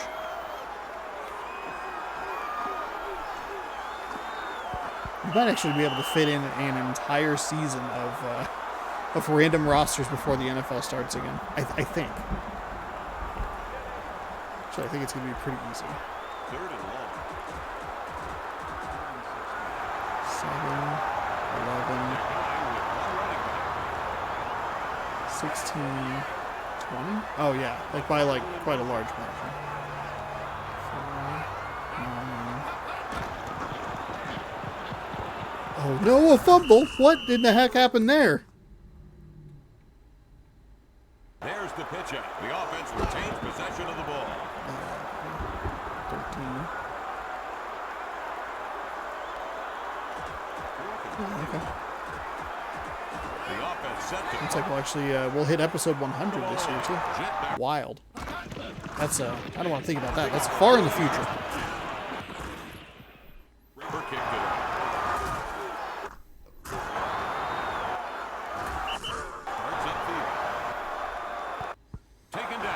So the Jaguars get yet another great punt return and terrific field position, or starting field position. Just got to take advantage of it. Do something with it. It's a 7-3 game. Much like that Falcons-Cowboys game, it only takes one drive to put yourself in front with an opportunity at a Super Bowl berth. 22 seconds here in quarter number 3. I know I talked a lot during that last drive. Probably should have saved that for the Pro Bowl. Sends a man in motion. Down to the ball. It ended right there. Nice spin move to make the first man miss. Second man had a shot to get him down and took it.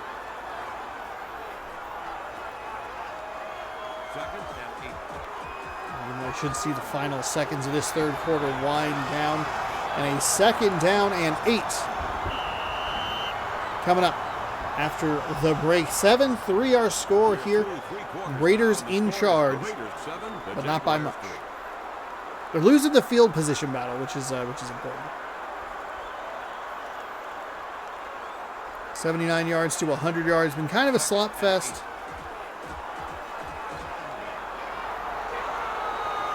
But what else would you expect on a rainy afternoon?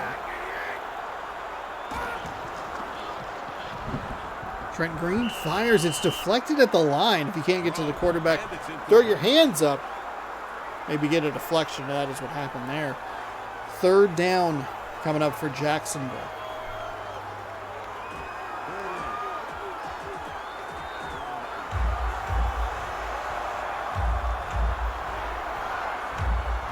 That Xbox logo was backwards, right?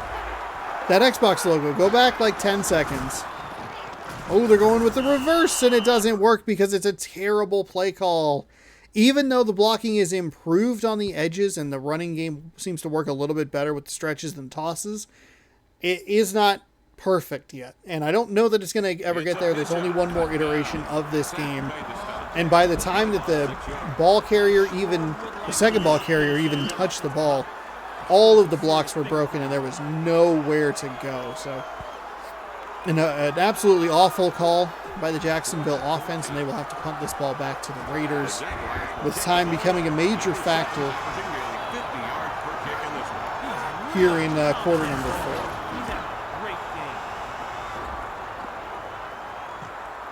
Back inside the 15, he'll take it up to the 25. Make a man miss, and he'll get tackled out of bounds at the 28-yard line.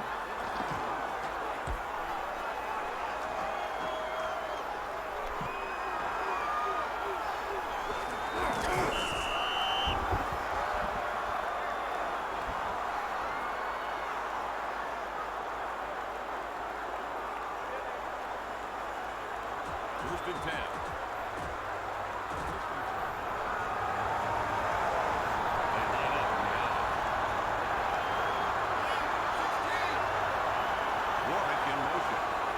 First and 10. A hand off to the fullback.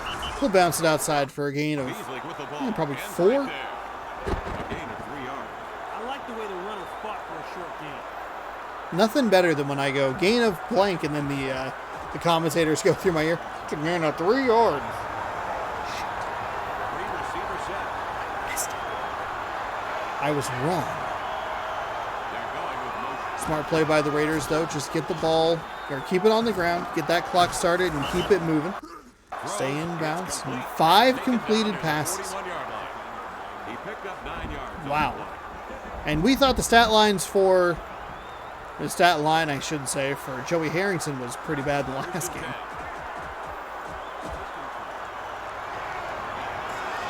Single back center. Warwick in motion. There's a nice run off the right side, well blocked by the receiver to create an easy-to-read seam, Big time run. and a big run Gain of 12 will yards. go for a first down. Here you go. Put it away, Raiders. You go into a 4-minute offense. First down after first down after first down. You need 10, get 11. Don't get 40. Don't shorten the game like that. Get 11. Get 12. Get 8 and then convert. Better yet, just get 4 3 times. There's a dangerous throw by Mark Brunell. He had some pressure coming off his backside from the right of the line. By the quarterback. And then looked like the defender was right there to either bat it away or pick it off. Second and 4. Going from the other. I'd be curious to see if we see the same strategy employed by the Raiders that the Cowboys did, and just kind of like, hey, we're maybe not super comfortable with the field goal range at this distance, even though you should be.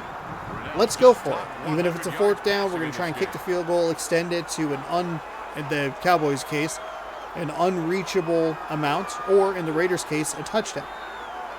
A touchdown ties it instead of just taking the lead.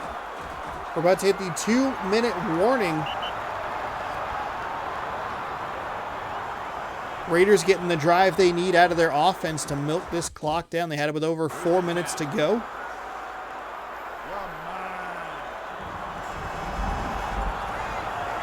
They're in Jacksonville territory. There's a nice throw. Oh my goodness, I thought that was going nowhere. And yet he found a receiver. Looks like the away team and the Jaguars are going to take a timeout. The defense needs to start putting some pressure on this quarterback. Let's see how accurate he is when he's running for his life. Better change something. The Jaguars have called a timeout. They have 2 timeouts left. First and 10. The Raiders are going with split backs on this play. McCardell wide left.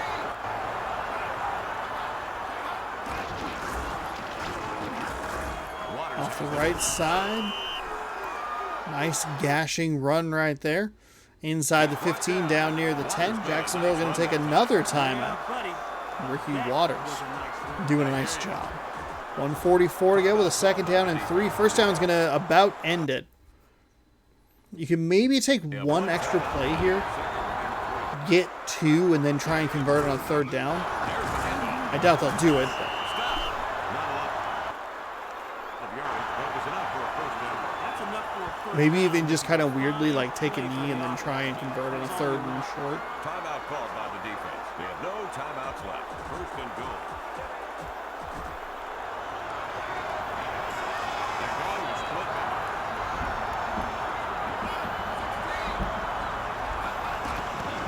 There's the pitch out. Pitch to the left side, tackled inside, Down at the 6-yard line. down near the 5, I should say. I was going to say inside the 10. They started with the ball inside the 10 on that play, so not accurate. Blast that ball in there and try to go for yours. Second and goal.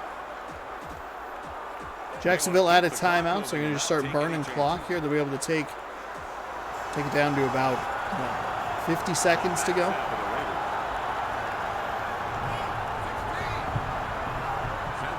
46. They only need another snap or two, and that'll do it. I mean, you take it inside. Ooh, shoot. Maybe it's not as clean as I thought it was. Spin move, touchdown. Ricky Waters averaging 3 yards on the ground, picks up a touchdown. We saw that with the Cowboys as well. This one didn't feel quite as like in your face, but just kind of, this one felt more like nice padding to it because they weren't necessarily in the clear. The other time they were in the clear. It's like, hey, here's a touchdown. I mean, I guess Oakland was close enough in the clear, but whatever. So 14-3 going to be your final. I believe that's the score of the last game for the Jaguars. Only the Jaguars came out in favor that time around.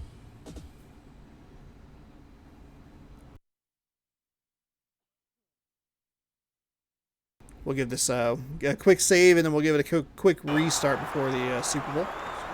We want the highest pristine Super Bowl quality you can get from a video game from 20 years ago. He's heading upfield.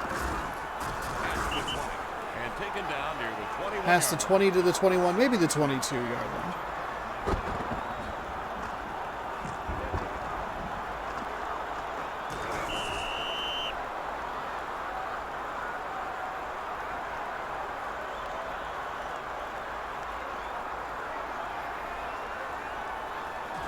First and 10.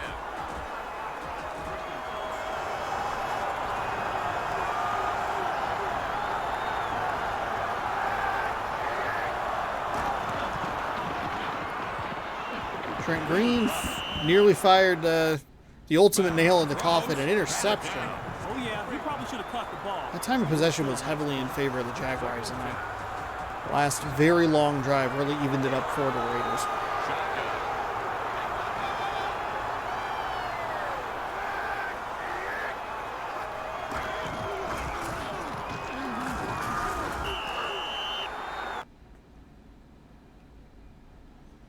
Throws and grab. Cut down. Good call on that pass. That was nice execution by the offense. The defense needs to respond to that type of play. Third and 5.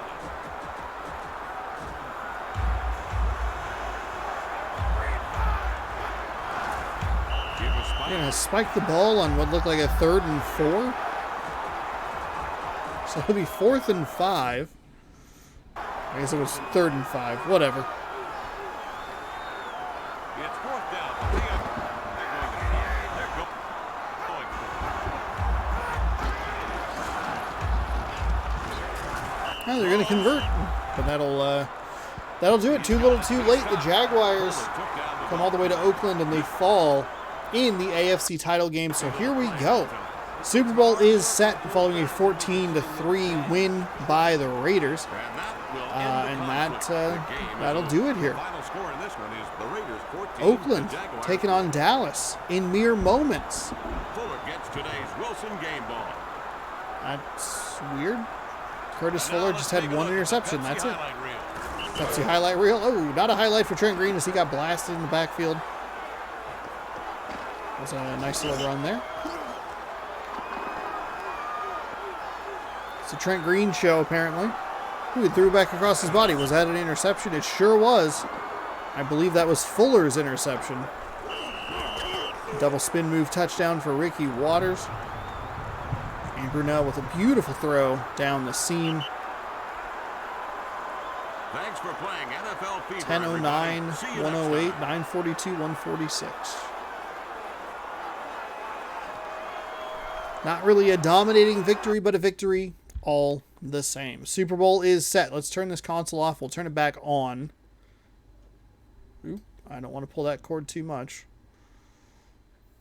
Otherwise, we'll lose video feed. I think I have to buy a new one. I have to buy like the third one of these AV to HDMI cables. Or converters.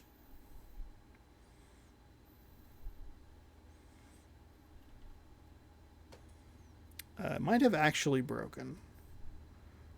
So now we're going to have an issue where I need... Oh man, please load correctly.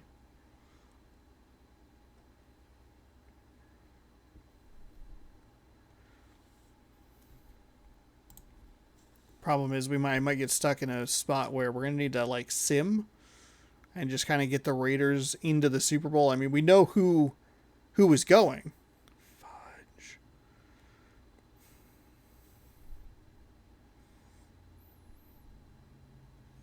Yeah, I think it hit something wrong. Well, thankfully we only have to sim the one game to get the result we need.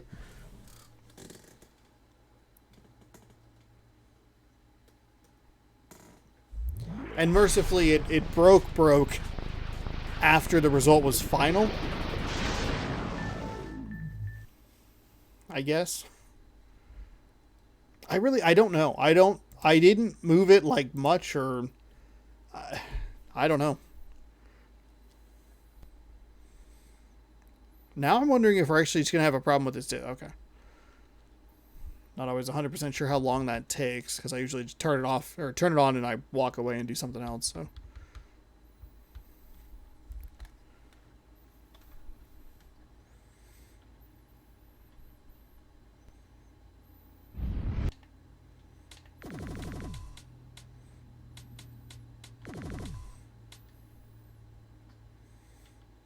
Yes, we'll save it at 412. It's now 457.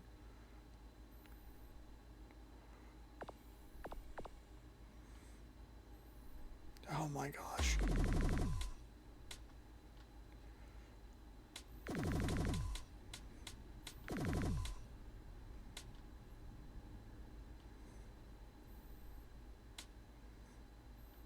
Oops.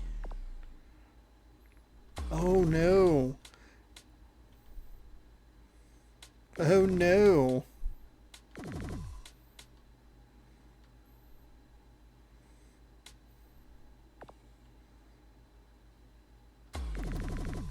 This game does not want the Raiders to win. They won. Now, gosh darn it.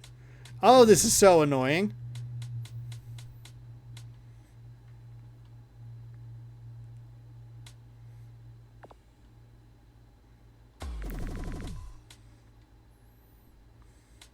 How does it think Jacksonville's that good?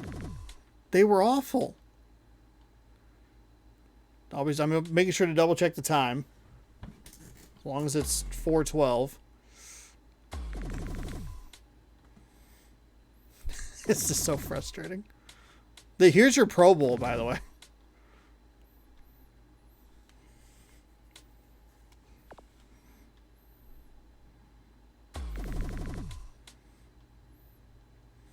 I keep having to do the math, too. I gotta make sure to be real careful.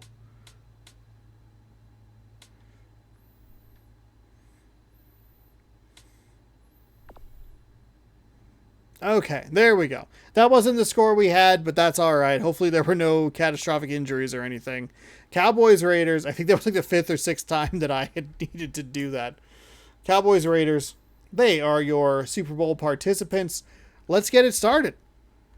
Jump on in here. We're attempting to play a game just like we always do. I actually don't need a thumbnail out of this because that's, a big old spoiler alert.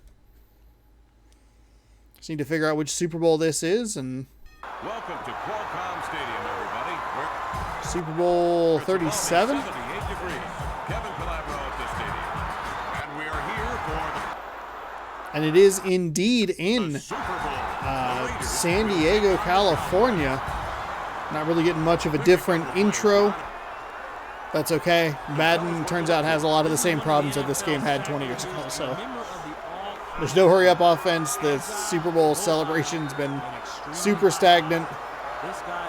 For whatever reason, all the players always celebrate with their helmets on.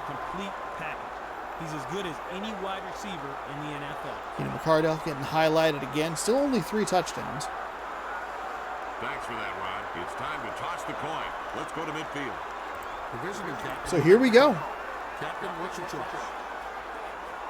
Cowboys and Raiders. One of these teams will have the first game of the Madden NFL 2004 season.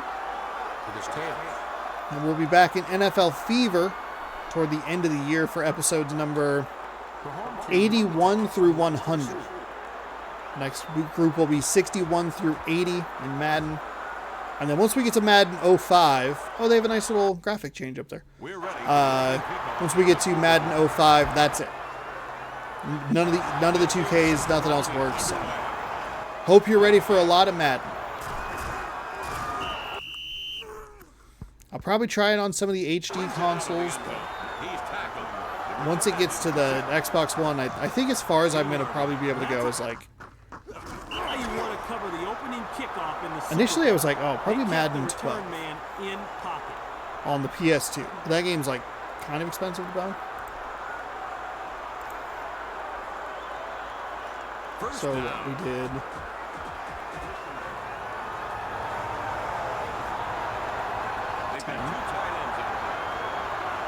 13, 260 episodes. And I don't even want to think about what 260 times 3 is. But I'm going to do it. 780. Oh my gosh. 780 hours. Mark Brunell, Ricky Waters, Keenan McCardell, Mathis, Orlando Pace.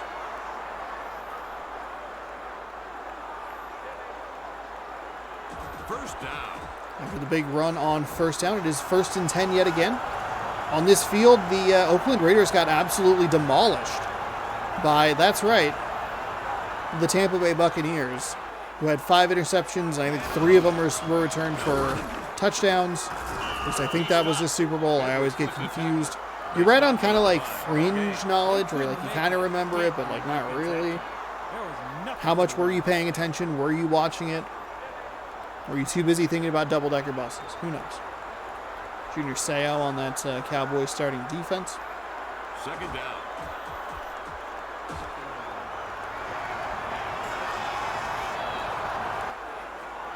Second down and 11. Split backs for the Raiders and Mark Brunell. Gonna hand it off again. That time he'll power forward for 3. It'll be 3rd down and 8 from the 45-yard line. The audio seems to be getting worse, which is not good.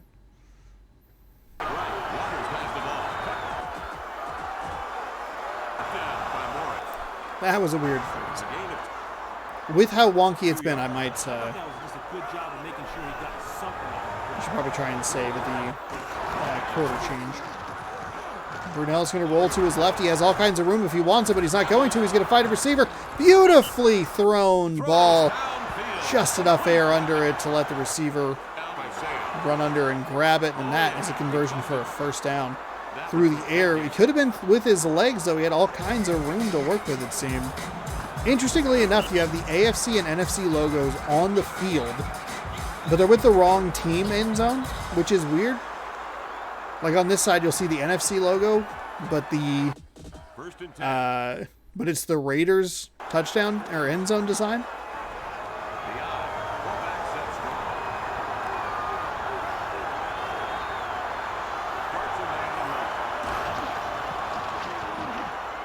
First down and 10. Nice find. They're going to be inside the red zone just like that. Near the 10-yard line. And Brunell with a nice find up on the seam route.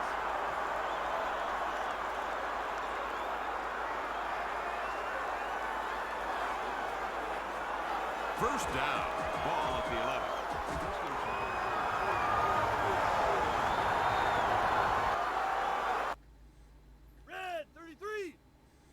Offset I formation.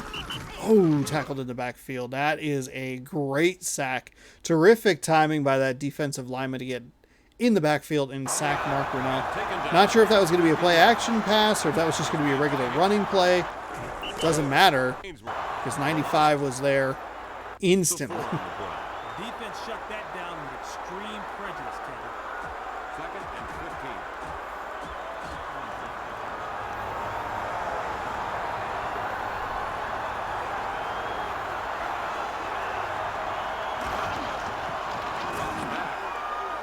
Brunell looking for the left side. He's going to find his receiver. Out of bounds at the 3. He'll be tackled at about the 2-yard line. The offense was in complete control. It's a nice throw. If he can just get it maybe a step further inside. Just a second, like a split second faster. Try and give Waters an opportunity to turn upfield, maybe dive for the pylon. Or at least try and get the first down. Either way, 3rd down and 2, so still very manageable here. And you can get a first down before the goal line, which is good news for the Raiders. Try right up the middle. He doesn't need the first down before the end zone because he is in the end zone. Touchdown, Ricky Waters. Seattle Seahawk, 3rd rush for 4 yards. They were on the 3-yard line. He got 75% of his yards on the touchdown run. And that'll put the Raiders on top 6-0 early in this one. That was a nearly 3-minute drive as well.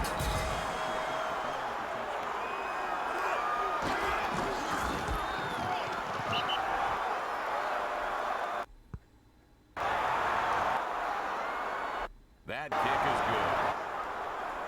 It's good.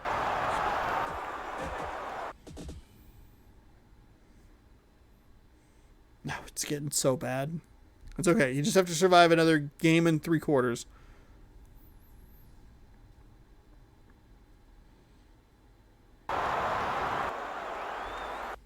The worst part is that they save. The in-game save is not even that great.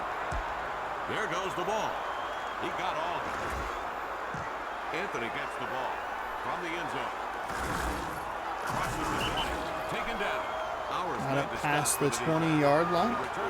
That's where we will see Tom Brady and the Dallas Cowboys take over.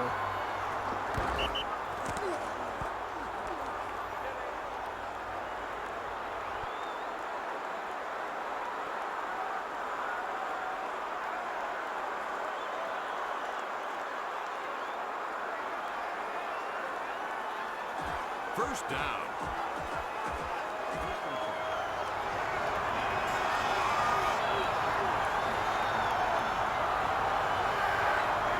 First and 10, the I formation. Brady drops, fires, and I'm surprised that was not a catch. That looked like it was going to be a good, clean completion. The defender took a couple steps forward and a beautiful pass breakup right there. I really thought that was going to be, I was like, oh, we're good, great. Thinking in my head, just going like, oh, great, Tom Brady's off to a hot start. They're going to win the Super Bowl. It doesn't matter where Tom Brady plays. He's going to win every Super Bowl now because he's going to be a highly rated quarterback.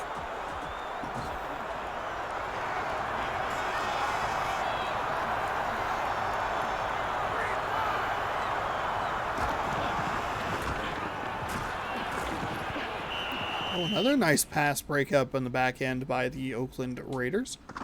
It's going to bring up a 3rd down and 10. Commentators apparently have just totally given up on trying to talk about this game.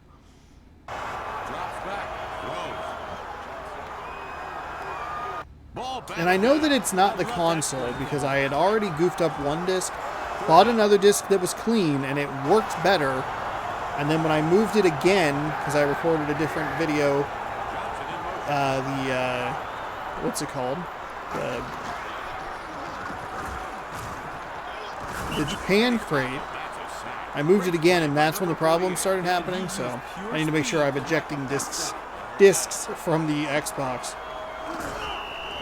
when I need to move it, or just maybe not put the Xbox on the floor. Find like a shelf or something. 4th down and 17 following the sack, and that is a very quick 3-and-out for what was a very explosive Dallas offense at times. Sometimes I commentate and then I forget how bad the other game was. It was what, 14-3? That last game? They did play well, and they used the running back, especially coming out of the backfield, very effectively on some big pass plays. They got him a ton of yards on the ground. Granted, you know, the last 30 or so were on a touchdown that didn't mean anything. The Raiders are not going to let that happen. Single back set. And Brunell drops back, rolls to his left. He's going to keep rolling. He's going to fire down the left side. He'll initiate some contact, trying to get a stiff arm. He'll get taken down near the 35-yard line. Nice play. The offense gets a first down.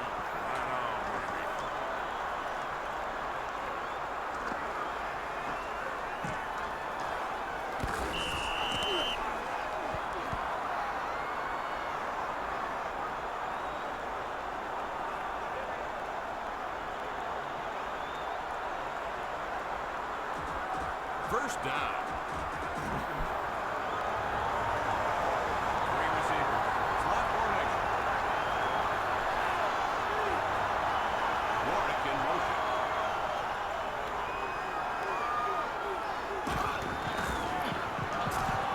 Brunell drops back, looking, fires into double coverage. Tried to split those defenders, but no such luck.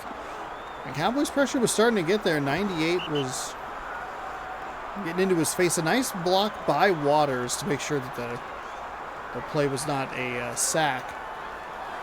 It almost was a worse result, though, with an interception. Second down and 10.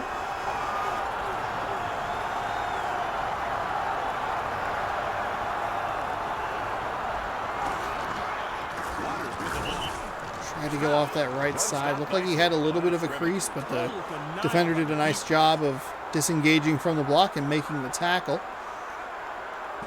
Third down. And third down and 10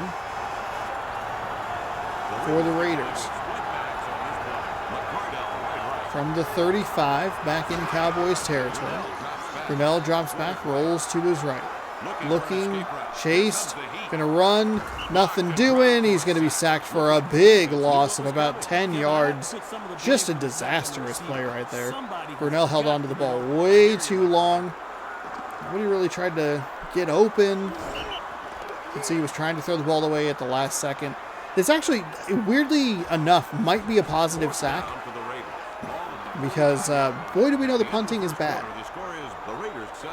I guess it doesn't really matter. You're going to punt from the 35. You're going to punt from the 45. They're going to get the ball at the 20 because the punting is awful in this game. -6 total yards of offense. Yikes. Defense does a nice job, though, for the Cowboys. It's not going to be as good as it almost kind of looks. Into the end zone, and that... God, that's so annoying.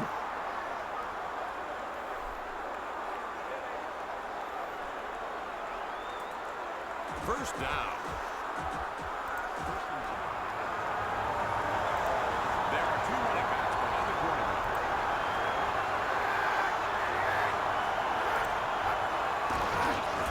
There's the pitch out. Takes that. Stop at the 24-yard line. Nice slide to the right. Got a couple of yards. And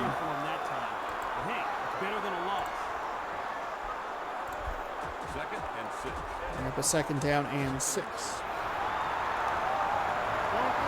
Second quarter action here in Super Bowl 37.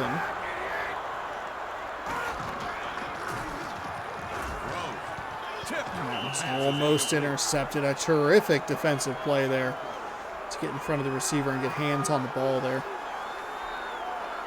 Dallas Cowboys still working with negative yardage. Even though they gained 4, they had -6, so that's a -2. Third down.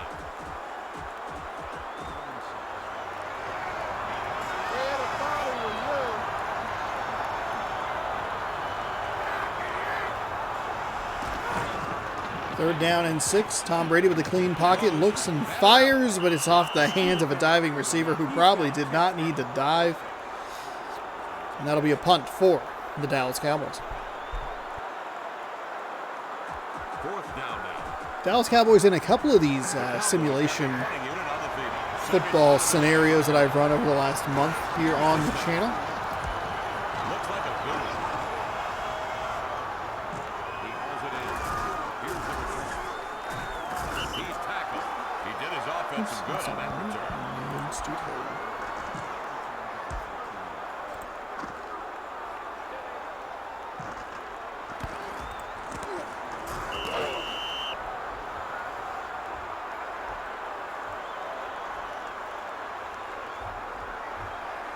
Some what if Maddens have gone up recently.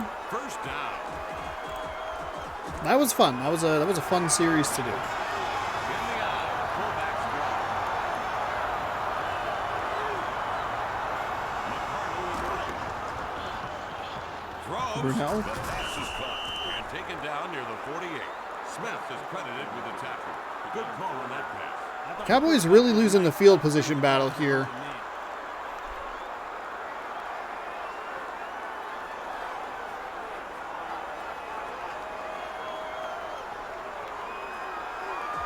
Second down now. They line up in the eye. As the Raiders right just about to break back into that Cowboys territory. Brunel drops back. Nicely picked up. The blitzers are by the Raiders offensive line and running back. But the throw a little errant, and that'll lead to an incomplete pass. I believe it's going to be third down. Third down. Third down and 6 with 3:33 to go here in the second quarter. Two running back. Mathis wide right. Throws. That's caught. Nice work that time. Pass caught and a diving catch toward the boundary. Nice job by the quarterback. And that's a nice conversion on a 3rd and 6 to give them a fresh set of downs in Cowboys territory.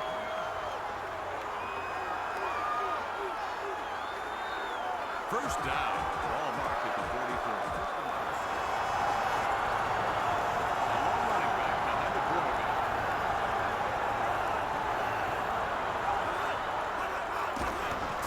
Drops back.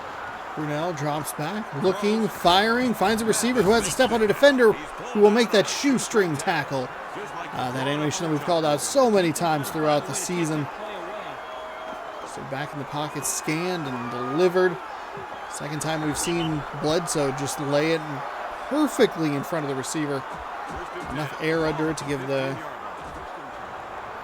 enough time to get there, and big gain will set him up inside the red zone at the 15-yard line. it's a run. Hand the ball off, just put a shoulder into a man's chest, and that might be a first down. They're going to give him the first down by Got it. a football and a half, Down. Ball spot. and it's first and goal at the 4. From the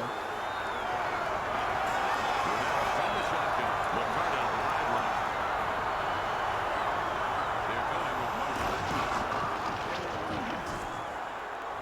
They're going with motion. Brunel looks, fires. Oh, that was nearly intercepted. A terrific drive on the football by that Cowboys defender, and that would have been a big change, big shift in this game.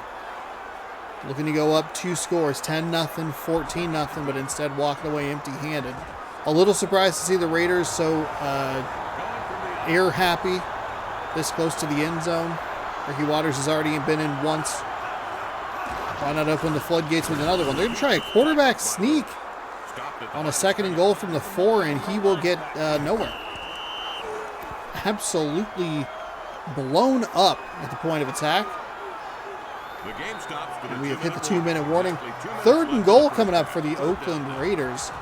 And they'll give it to him right back at the 4. Go right back to him at the 4.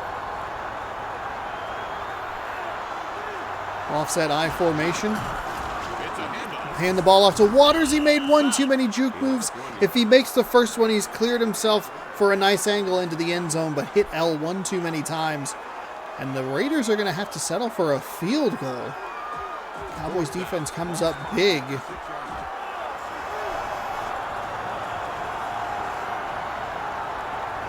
A field goal attempt. I shouldn't settle for a field goal. Sounds like they're going to be just making it. Now, smart move here by the Raiders. I don't compliment this game a lot with its time mechanics, clock management. That's what it's called. But it definitely has been improved in this game. At least in situations like this. On the flip side, with the Cowboys and running a hurry-up offense, has not been a viable thing. Here's the snap. Chip shot. He hammered it straight into Chip shot is up and good. Bill Grammatica making about an extra point there. 51 yards and took 9 plays. You can see where that drive is starting. So close to midfield. Grammatica is ready to kick off. Grammatica ready to kick off. The Raiders with a 10-point lead. There's the kickoff. Deep kick. Anthony has it. From the behind the B in Cowboys. He'll take it upfield, and he won't even get to the 20-yard line. And not that that's why the Cowboys are having such a hard time with field position, but that definitely isn't helping. Take the knee, get the extra 4 yards, start at the 20. Easy peasy.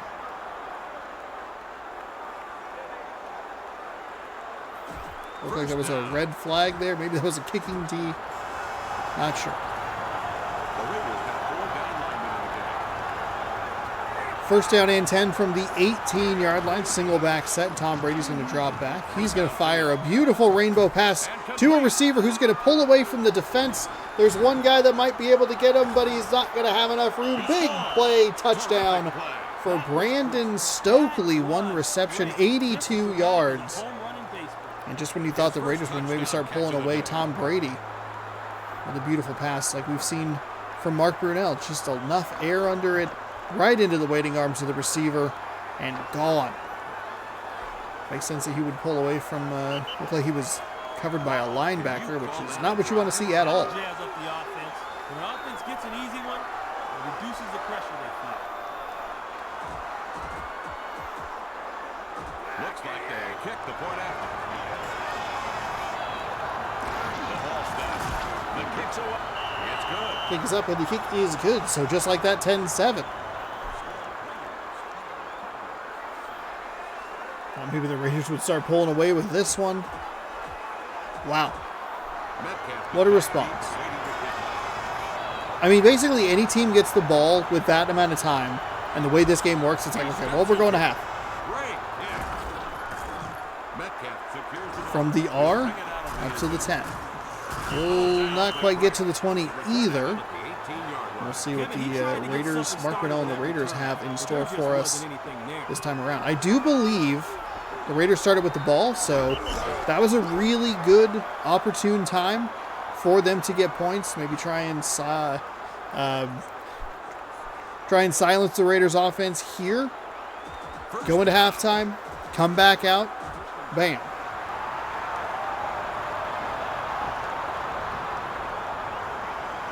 Tie the game with the field goal, take the lead with the touchdown.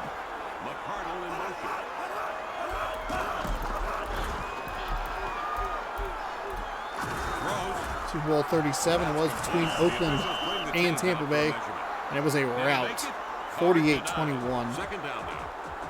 And it was really not even that close. You're looking at 34-9 by the end of the third quarter.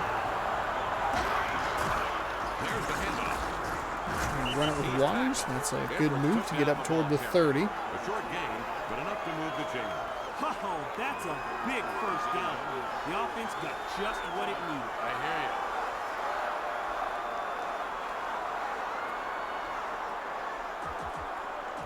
you. Shania Twain, No Doubt, and Sting was a halftime show.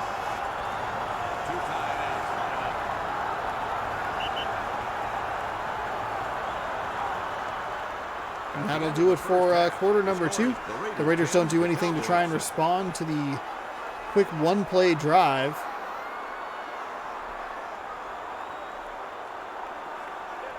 '79 yards of total offense. And 81 of those yards came on one play.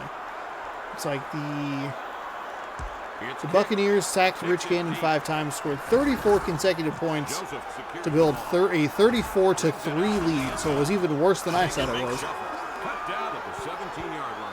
They're starting this drive with poor field position, but they can make it work for them though if they play as a unit.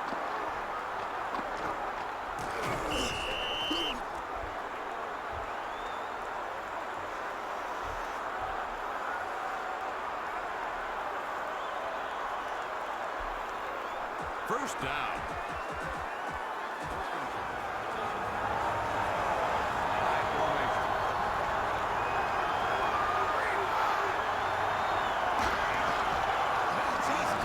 Interesting. I did not even. I was looking it up because I wasn't sure what the halftime performance was, and it was. I would not have guessed that. Second and 6. Ball marked at the 21-yard line. Shania Twain became the first artist to have performed at both the Grey Cup and the Super Bowl halftime shows. The 90th Grey Cup months earlier. Okay. All right. There you go. Ooh, there's even a synopsis.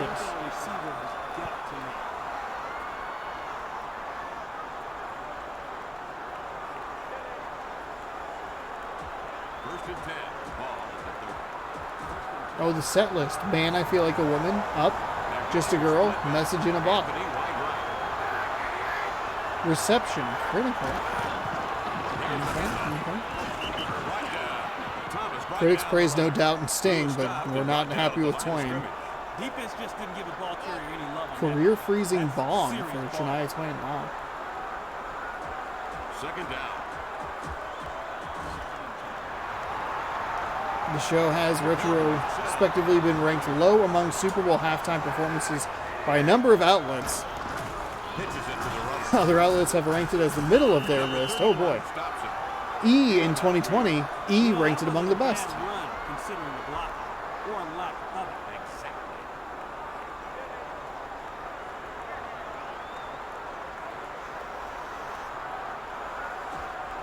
And Third down now. Ball marked at the 34-yard line. I wonder, how many of the Super Bowl halftime shows do you think you can watch? Because you get, I mean, you might be able to do like a stream of like ranking them. You wouldn't be able to post it in there. Throws downfield. Tom Brady finding a nice pass. 3 for 7, 117 yards and a touchdown. That'll get them into Raiders territory. Brady just topped 100 yards passing in this game. Man, who knows how much, who knew back in 2002, 2003 how much I would throw to just be tired of him. Not necessarily like hate Tom Brady or anything, but my God, am I just over him. I've moved on. First down. The NFL world will not, but I, as the hero, I will. So first and 10 inside the Raiders' 40-yard line. Single back set, they're going to go that way. We saw so much of Stewart on that in that previous game. So he can get involved here with a nice run off the right side.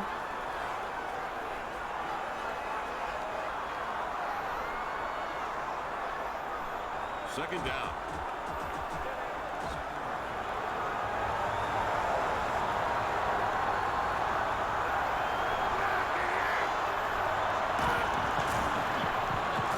He's on the ground and sacked. They were on him almost as soon That's as a big sack. I believe that's Warren Sapp in on the action there. Nope, it's not. It's number 60. Not even close. Just a terrific move around that offensive lineman in the backfield before Brady even has a chance. I mean, that's long been known. That's Brady's weakness, is right up the middle. Third down. Just every coach, you know, Bill Belichick just so brilliant at designing game plans to get the ball out quick to take that away. And that's what he's known for. Not only as an offensive guy, but a defensive genius to just, I'm going to take away your best weapon. You can win without your best weapon, then congratulations. But we're taking away your best weapon.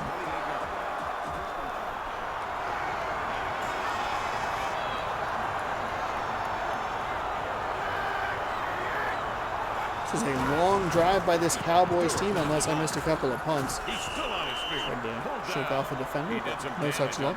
Gain of about 2, maybe 3 on that one. We're on the NFC side of the field, where the Raiders logo resides. There's no way this is taking the entire... I mean, I'm too busy learning about No Doubt, Sting, and that one other person. Stewart off the right side. We'll get inside the 20. 66 yards over the last 10 plays. 6.6 yards per play.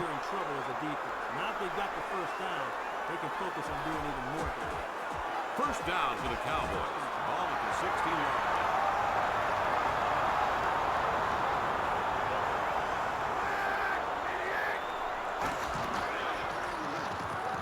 Brady drops back. A clean pocket. As clean a pocket as you could ask for. And it's going to be a touchdown. The defender was right in the correct spot to try and at least make a play on the ball, but and this game doesn't make sense with how it draws its players to different spots. And there is, look at that massive drive. There was a sack on that drive. Whew. 13-10. So the kicking team is on the field for the PAT. Here's the set. The attempt is up. The kick is good. So it was what, 10-0? The Raiders have scored. The Cowboys, excuse me, point the silver helmet to silver helmet. Real confusing for dummies like me. 14 unanswered by Dallas. He kicks it. Got all of that. And that's exactly what you want. Right before half, you get a big touchdown. Right after half, just a monster drive. Was nothing special. Taking so much time off the clock. And just like that, we're about to be in quarter number 4. Oh, they still have, by the way, they still have the old Seahawks logo up in the rafters here at Qualcomm Stadium.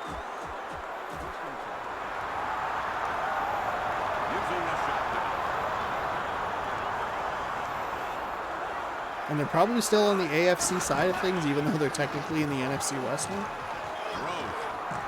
Oh, there's a nice find by Brunell. I thought that was going to get picked.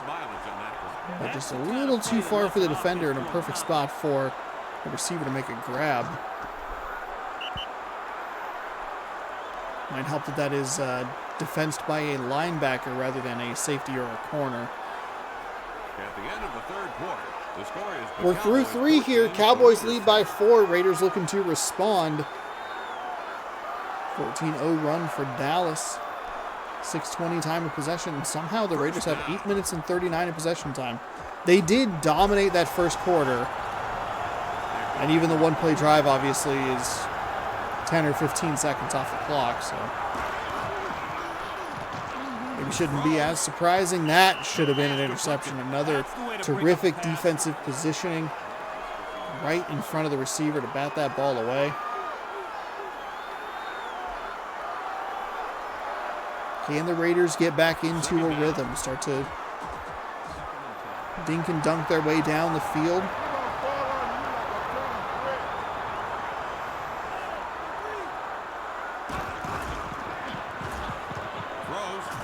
Raiders into double coverage, and that is just an awful, awful decision. The throw a little too high and far for the receiver, and there were 2 defenders there regardless. So, like, it's a bad throw and a worse result. Michael Lewis is going to come away with the pick and turn that ball over to the smoking hot Cowboys offense. I feel like I said that in the last game that we saw the Cowboys, which was the championship game.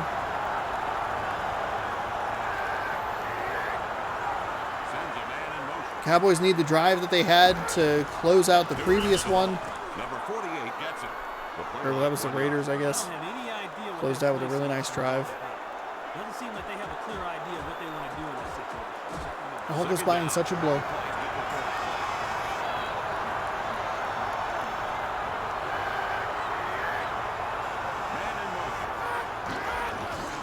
They'll run it. Taken down at the 46. Sapp took down the ball carrier. He was moving in the right direction. Good run.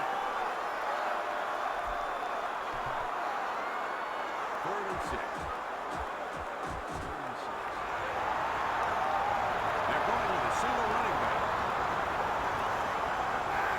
3rd down and 6. Big play for this Raiders defense, and they're almost going to come up with the biggest play of the game with an interception, but still a deflected pass will do the trick, and that'll get this Cowboys offense off the field and not allow them to capitalize on the interception. The Cowboys line up in punt formation. This will be his 3rd punt of the game. There's the snap. Launched it high. We're so close. We're so close to seeing a blocked punt. I want to see it so bad. That's a touchback. Oh, they're going to call that a touchback. I was like, oh, that might be at the 1, but It hit into the end zone. Just barely. That was First down. maybe the most glorious punt we've ever seen. It still ended up at the 20. 3:53 for this Raiders offense to get the work done. Try and get themselves called Super Bowl champions yet again. Waters has the ball. Waters is going to run it for 7. That's a good start. That was some good running. That's some nice running there. That shook up the defense.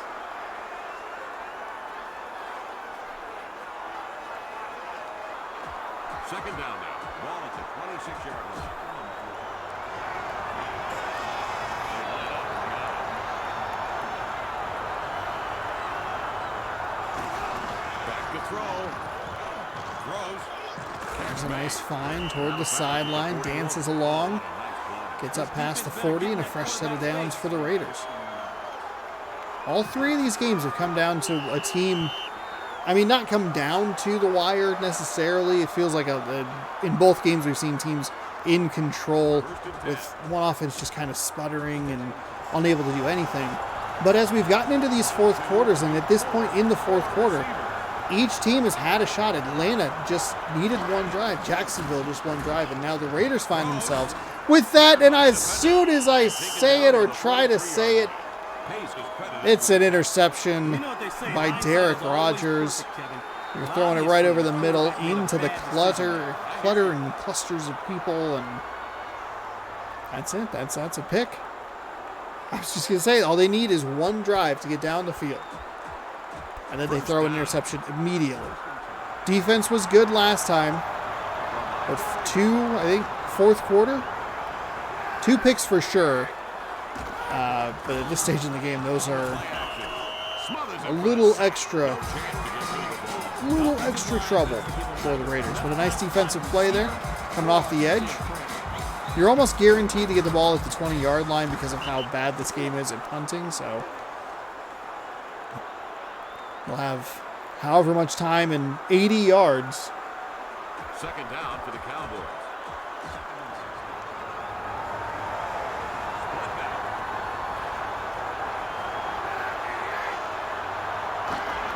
Brady drops back. Throws. Oh, it's going to be caught, and he's going to be up the sideline. He didn't step out at all the way down inside the 15-yard line. It does not matter. Tom Brady is going to win the Super Bowl. It doesn't matter what team you put him on.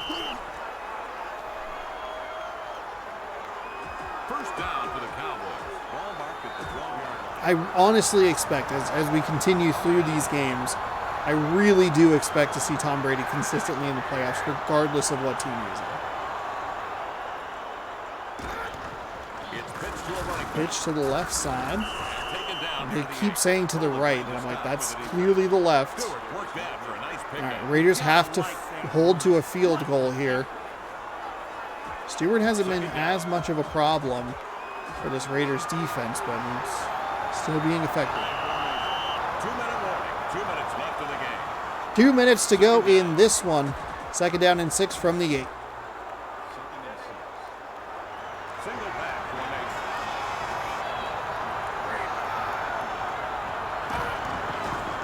It's a run. Brought down. Tom Brady waited just as long as he possibly could to hand that ball off. Tremendous. The Raiders could call it. Ends up being a 2-yard loss.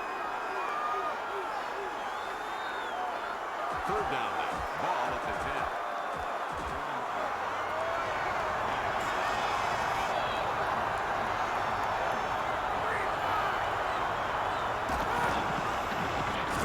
10. Right up the middle. They're going to stop him short of that first down marker.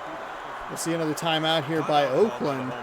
They're going to give themselves a chance to get down the field and tie this game with a touchdown. Should the field goal attempt be good? Should they settle for the 3? Which I think would be silly not to do. I think in today's NFL, you might see it. But I think in this scenario, I think it's too important to extend the lead to 7. Yes, you're going to make them drive the length of the field. If you miss it, yes, 97 yards is a lot. But don't let them beat you with a touchdown when you can take the points. Sack didn't really mean anything as they were able to get a monster pass play down the right sideline. Capitalize on the second turnover of the game. There's the kickoff.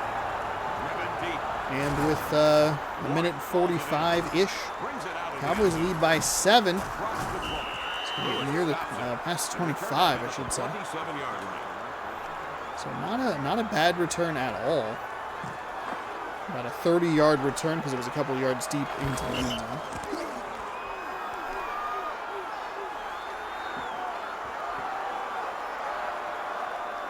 You got to get big chunks here if you're the Raiders offense. You have one timeout left thanks to the 2-minute warning.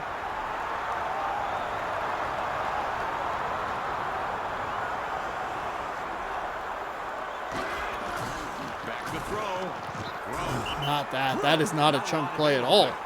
That is a 2-yard gain at best. This is where this game struggles. The decision making just isn't there. I know there's a defender, you know, kind of bearing down on you or whatever, but Second down now. you're wasting too much time.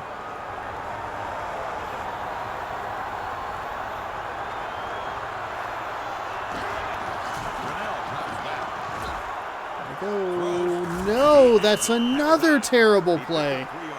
Oh my goodness. Any sort of situational awareness from these quarterbacks with the game on the line would be just terrific. That is 2 plays that have burned 45 seconds for 8 yards maybe. Not even 5. I was being generous. By 3 yards I was being generous. 3rd down and 5 from the I formation.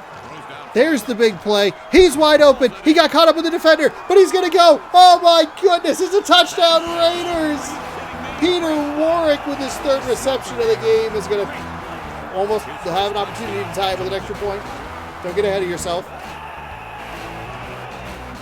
I didn't think that pass was going to be complete because if you saw the real-time game action, The drive covered 72 yards and took 3 plays. unintentional, but the 2 players did collide as that ball was in the air. Like, probably should have been a pass interference, whatever. But I thought that was going to throw off the timing just enough to make the throw a little long, or a diving reception that doesn't allow him to continue the momentum toward the end zone. But hey, I was wrong. Second big play of the day. And that will tie this one up at 17. Now, we're going to have the really awful overtime rules if this game goes to overtime. We have seen the quick strike Cowboys. And they had a return on about like that before they went for a big 81-yard touchdown reception. So whatever team has the ball first can win. Touchdown, field goal, doesn't matter. Which is not fun.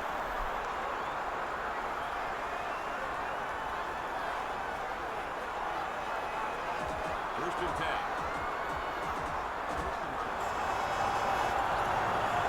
The Cowboys set up in high formation.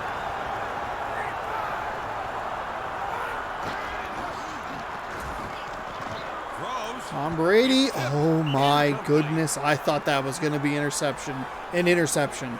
That had shades of that Chicago Bears Green Bay Packers playoff game earlier. The first round wild card.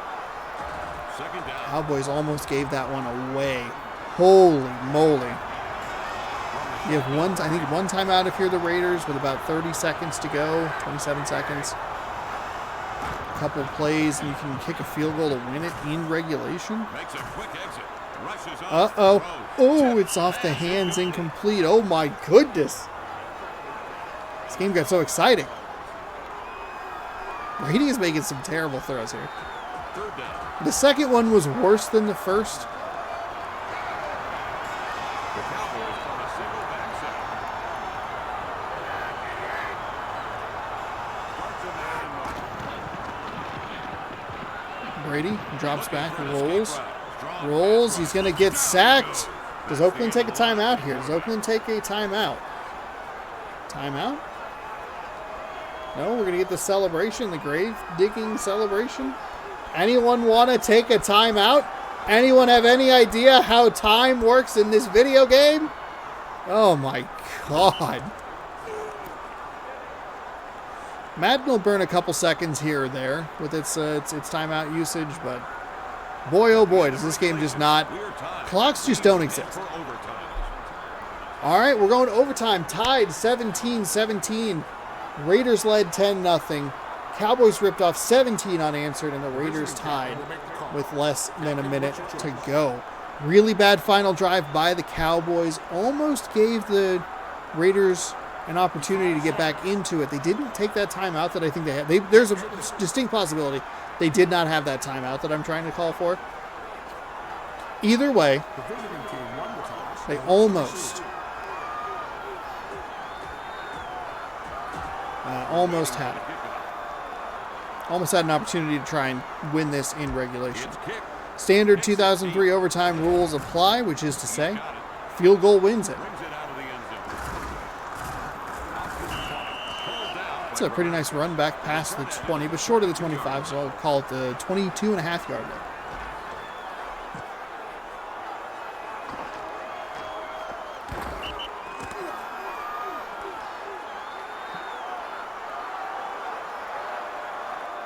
First down. Unfortunately, this season, we did not get to see any of the new overtime rules applied, which was a bit of a bummer. I think that kind of increases the strategy of, or brings in at least the strategy of college football, where both teams get a possession. So you're going to want to be on defense first to see what the opposition does and how you need to respond. Second down and inches after the 9-yard gain. I thought the game might end right there with the receiver pulling away from the defender. Play action pass. Brady in a little bit of trouble. He's going to get sacked for a big loss. They're going to take all the yardage that they just gained on that 1st and 10 and just give it right back. 3rd and 10-ish coming up.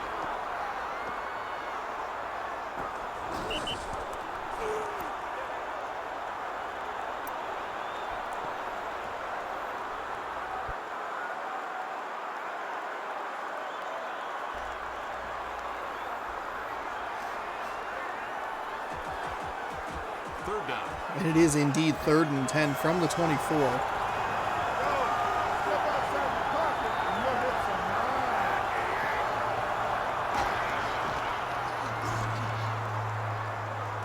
Brady's in trouble again, and it's going to be caught inside the 40, the spin move.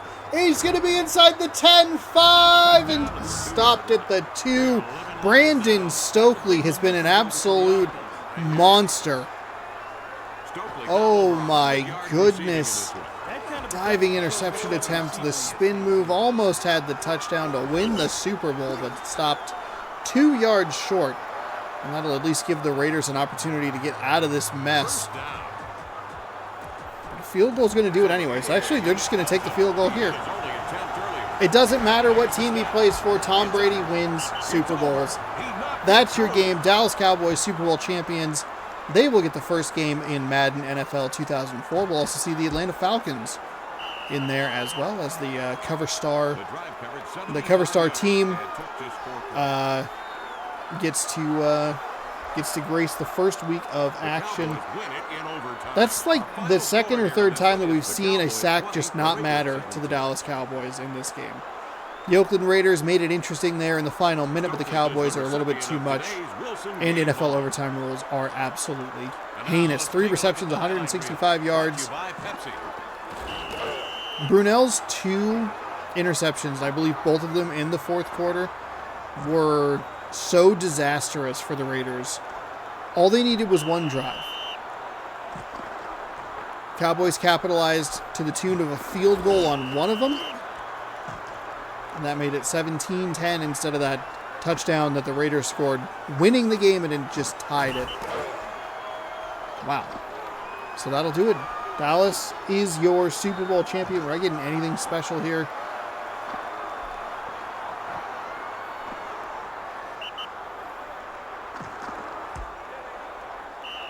There's your game-winning field goal.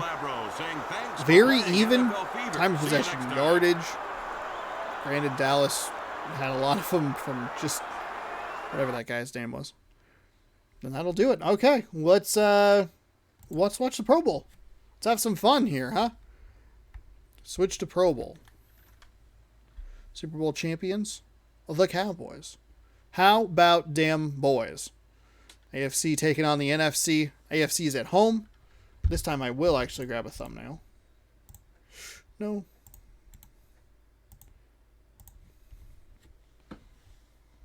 Welcome to Aloha Stadium, everybody, where it's a pleasing 67. Take a look at the Pro Bowl.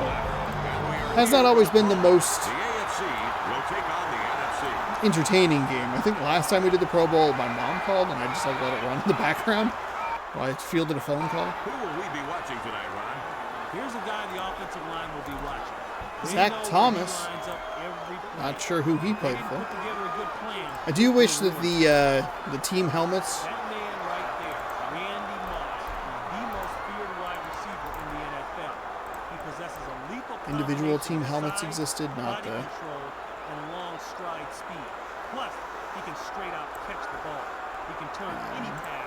not just the kind of generic AFC, NFC. Randy Moss. Okay, Ron, captains are at midfield. Let's head down to the coin Save toss. this is week number 20. Thumbnail complete. That's what everybody likes. Give a thumbs up to absolutely nobody there. Some camera still on.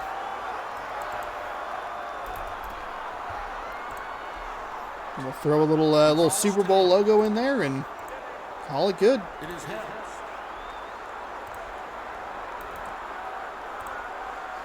I sure do hope everyone enjoys this. Obviously, you know, I say it every week. I say it in a lot of the videos, a lot of the series that I do. Like, I'll keep making it. If you enjoy it, I'll keep doing it. This has been a really fun one.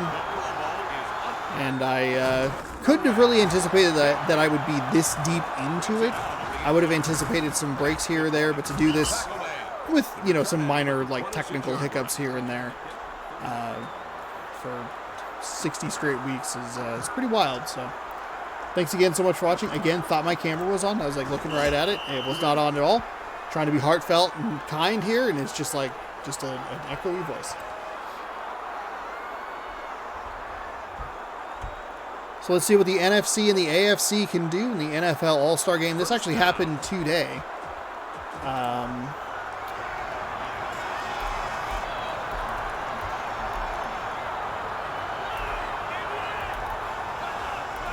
All-Star Game. And the officials will make the call. Oh, good. There's a penalty.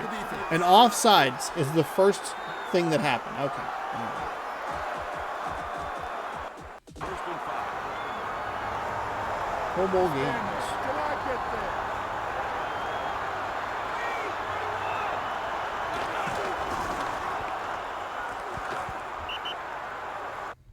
Throws. Ball tipped, and it's incomplete.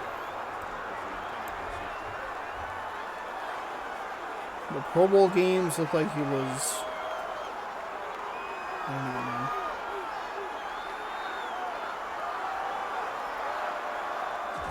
Second and 5. Single back set. Oh, the series is the AFC leads 26-22. Or 26-23 now. It looks like the NFC won today. I'm not really sure. That's nearly You intercepted. just can't play it much better than that.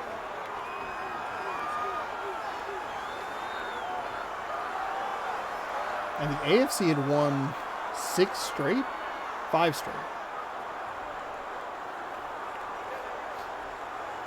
But the unconferenced Pro Bowls were not counted. Brown wide right.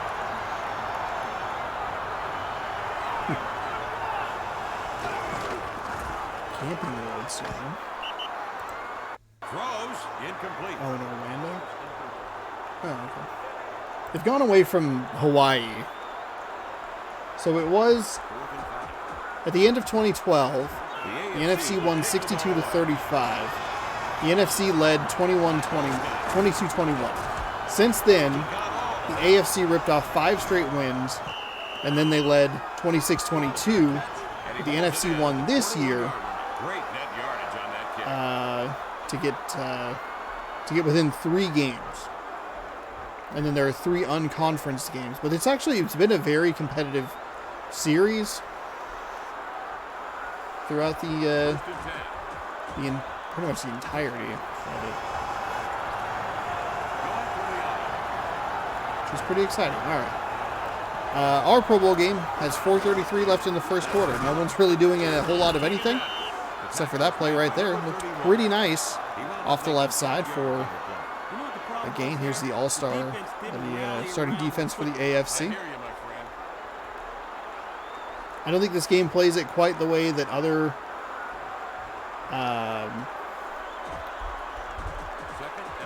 as you would see in a regular game where the starting quarterback would not play the whole time. They play like a couple series, get some stats in, hang out with their friends, and then go sit on the bench and just chill.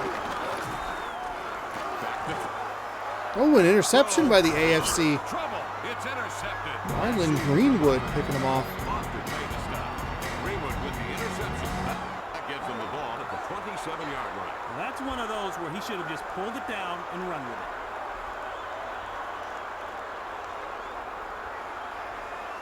First and 10. Going from the gun. Boston wide right.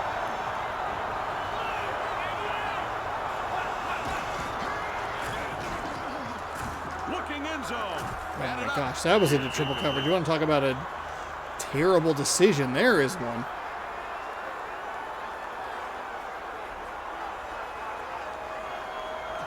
Second and 10.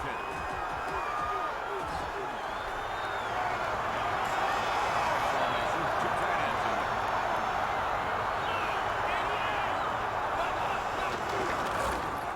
Oh, Drops back. Throws. John Madden would not commentate because he wouldn't fly. He wouldn't fly. Did he make it? No. Third and inches. So there was I guess there's a quip. There's like this is fun. Here's a fun fact about throughout his broadcasting career, the late John Madden declined to be a part of the announcing crew when his network carried the Pro Bowl for his He picked up 5 yards on the play. avitophobia and claustrophobia.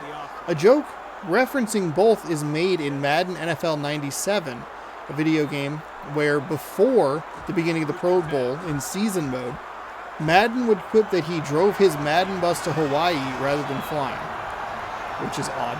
Until Madden's retirement from broadcasting after the 2009 Pro Bowl, it had only occurred twice. Former San Diego Chargers quarterback and Monday Night Football personality Dan Fouts, whom Madden had replaced, took his place on ABC in 2003, and Chris Collinsworth took his place on NBC in 2009. Collinsworth ended up replacing Madden permanently upon the latter's retirement. So there you go. There's a fun fact. John Madden wouldn't do it, and then they made a joke about it in Madden NFL 97. Made by the man himself. So there you go. Good job. Good job, John Madden, for having a little sense of humor, poking a little fun at yourself. We appreciate it. Rip in peace. And thank you for single-handedly making all of the Madden video games that people complain about day in and day out. Including myself.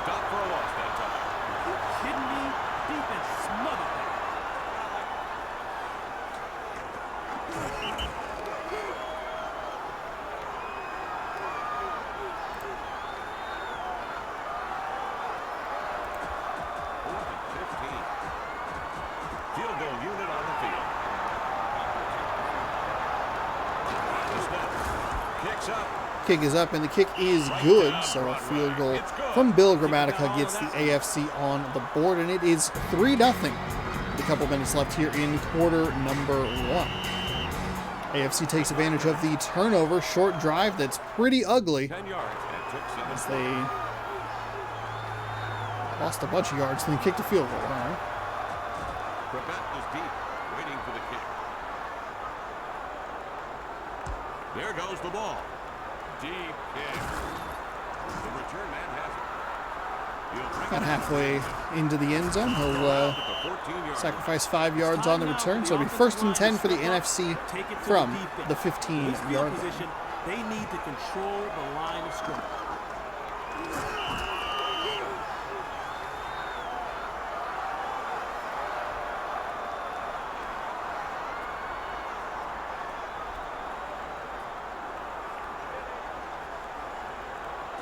First and 10.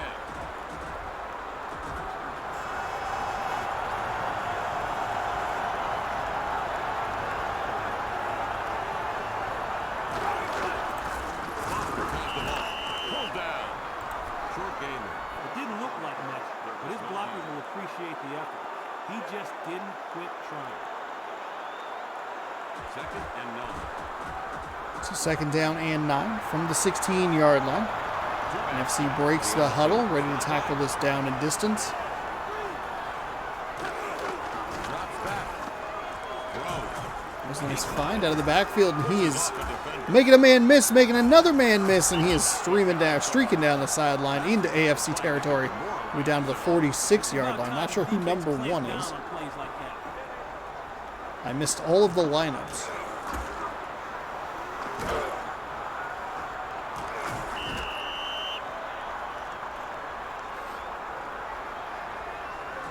First and 10.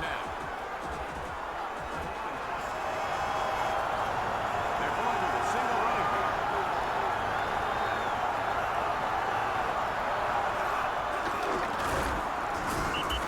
Foster has the Tackled ball. 2 yards behind the line of scrimmage. That'll be a 2nd down and 10 coming up. Not a great play there by the NFC. As the game starts to break, mercifully it made it through the Super Bowl. If it breaks now, we're not going to worry about watching the rest of this. It might have hard locked again. Kevin, when the defense makes Nope, a nope, stop there it for a goes. loss, There it goes. everybody's 2nd down and 13. They're actually going to give him more of a loss than I was giving him credit for. I mean, we saw it with the Raiders. I was giving him 3 extra yards of credits. Play action. Nice play action pass. Rolls to the right. Left, excuse me. I did the commentator thing. Oh, he hit it off to the right, but it was to the left, and he rolled to the left, but I said it was the right. Oh, gosh. That was a terrible throw. He rolled to the wrong side of the field. There was no one there. 3rd and 13. And it's 3rd down and 13. So either way he wanted to go, anywhere he wanted to go, I should say. Marvin Harrison on the NFC side of things. It was just, there was no one there. Back across the field. All right. Speaking of back across the field, that's over the middle of the field, and that is a terrible decision. Lucky it wasn't picked off. 4th down and 13 in what has been a pretty ugly first quarter that I have watched every single second. Here's the snap. High rainmaker. Come on. Give me a block punt in the Pro Bowl. No return this time. That's a touchdown. Dan Straczynski, a 48-yard punt that's going to come out to the 20-yard line, so that's like a 28-yard net because apparently you don't know how to let it go just like a hair, just a little farther to the left or to the right. 1st and 10. Well, also, wouldn't you want to kick it to the side, the same side of the field you're on, or do you really want to kick it to the wide side of the field? That doesn't make any sense. Sends a man. 26 seconds to go here. 1st and 10 for the AFC. That's Anderson. We're going to hand the ball off. Nice spin move. He'll be tackled Stubblefield. after a gain of 2. I do like that back in the day, the Pro Bowl, All-Star Game, whatever you want to call it, was after the Super Bowl. 2nd and 8. I know it probably wasn't great for ratings, and like there's the weird extra week between the championships and the Super Bowl, but it sucks that players who make the Super Bowl kind of get penalized. They don't get to play in the game. Nice play by the defender. Trent Green starting for the AFC. Could not lead his team out of Oakland with a victory. He'll try to get a win here in the Pro Bowl. But I guess it probably makes sense to have at least something on a Sunday between those 2 days. And I'm sure the players in the Super Bowl aren't maybe that concerned with it. So. What the heck am I talking about? But also I think this year was a fun reinvention of it. 41 to 16 yard wise. Gross. Time of possession, fairly even, so that's nice.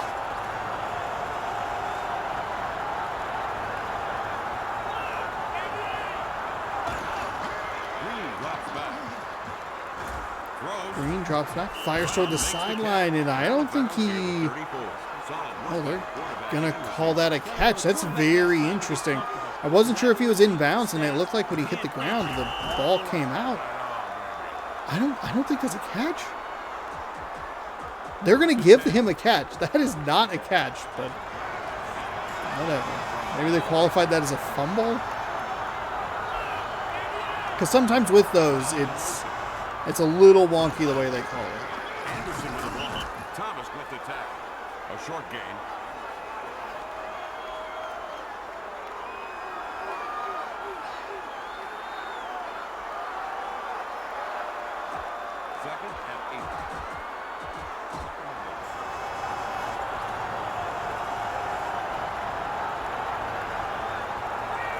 Second down and 8. There's the handoff. Single back set. He's going off the left side. All kinds of room, but he gets caught from behind just before midfield. That'll be first down and 10. Just a nice play.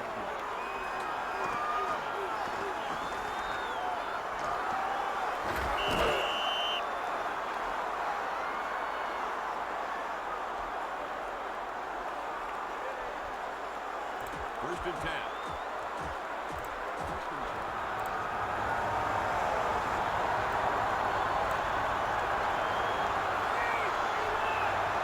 I formation. Going to go with a play action pass to the fullback. Frees up the receiver over the middle. And that's a nice play by Green. It's number 89. A little surprising to see that with a fullback, but hey, it's the Pro Bowl. Have some fun. Maybe you get to pretend that the fullback can have the ball in the Pro Bowl. First and 10.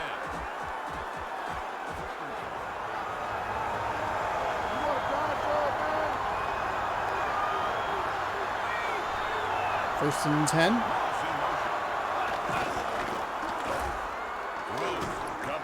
Flare out to the right side, taken down by the shoelaces. And that'll be a gain of 8. 53 plays over the 53 yards over the last 7 plays. Imagine having 53 plays that spans 7 yards. Just penalty after penalty after penalty.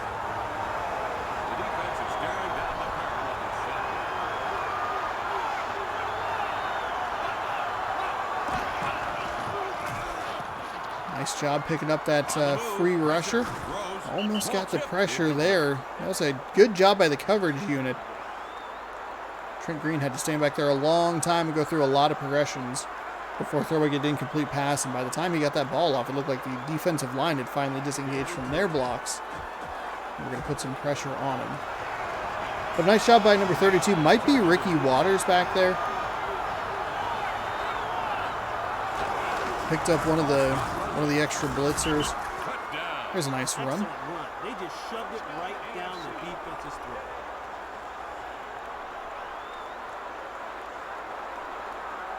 First and 10.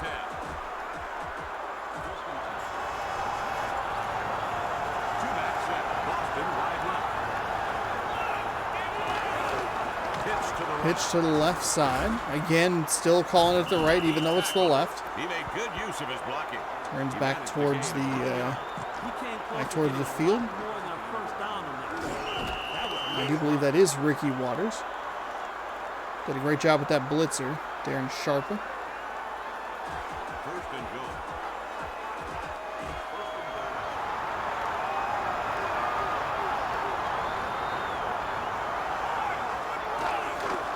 Takes the Handoff in They put the brakes on him the at backfield. Defense bopped some heads there. That's typically where handoffs happen. Tackled at the backfield, I should say. Left in the first half. Second and goal.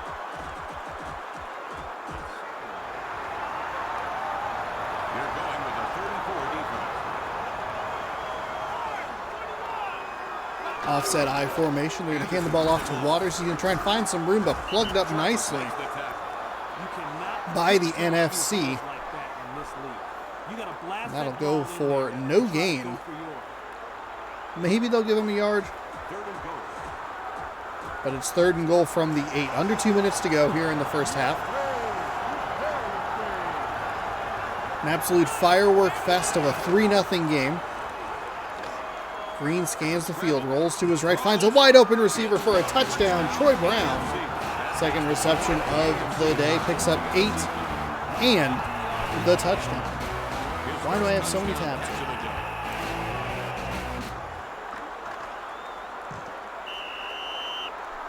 The drive covered 80 yards and took 13 plays.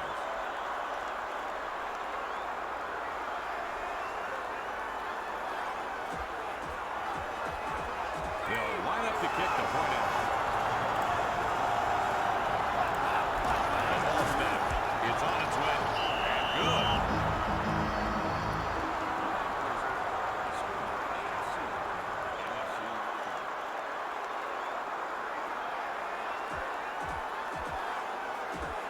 Gramatica is ready to kick off. Ready for the kickoff here. 1:30 to go in quarter number 2. Great hit. A man has Now it's going to be deep it from the end from the F. That is maybe the worst return we've seen yet. At the 10-yard line. So now you're going to start losing the field position battle. A quick 3-and-out is going to give them the ball probably around midfield. And enough time to get at least into field goal range and maybe score another touchdown. That is a terrible run back by the NFC. Or return.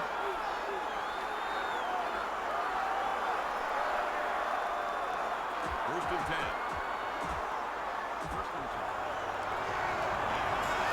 The NFC Title Shotgun.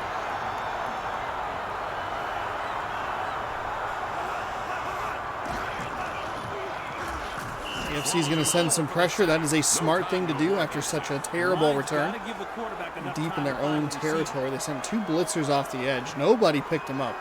And they'll get clobbered deep, deep, deep, deep in their own territory. My goodness. Second and 18. Single back formation.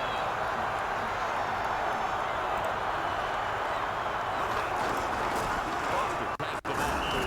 Tackle. Gained about 5 yards. Great job by the O-line. They gave the back that step he needed to make a great play. Third and 12. So 3rd down and 20. No timeout taken after that play, which is a little surprising. I mean, maybe not, because this game just doesn't get the concept of clocks.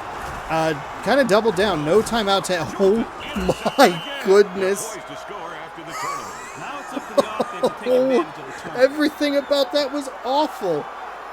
There was no timeout taken. The clock was running. That means the NFC should have taken as much time as possible before snapping that ball. They didn't do that. Instead, threw an interception. And with 48 seconds to go, the AFC is going to have the ball on the 8-yard line. We still have that Pro Bowl record going on? Okay, let's see. He's on the move. Throws. That was almost intercepted. Somebody got a paw on that one. That was a nice play.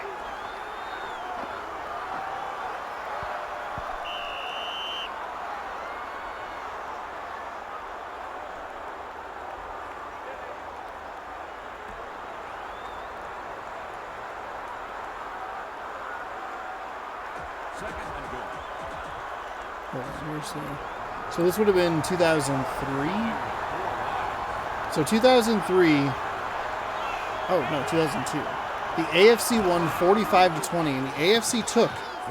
Oh my goodness, that was an awful interception. He's got a long way to go. Does he have enough speed?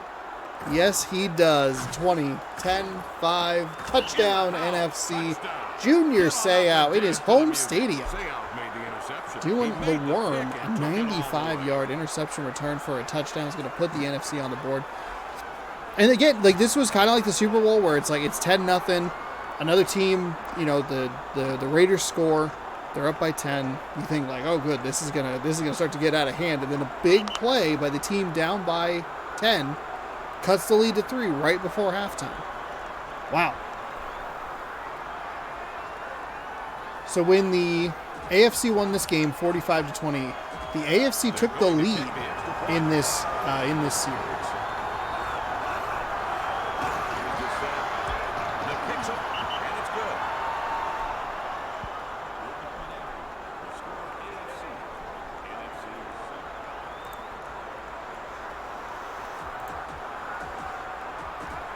All teed up for the kickoff. He kicks it. He got off. He's got So 5 yards deep. from the end zone. What a disastrous turn of events for the AFC. What I thought was going to be a horrendous turn of events for the NFC. Oh my goodness. A wild final minute or so here of this. What's it called? Pro Bowl, that's right.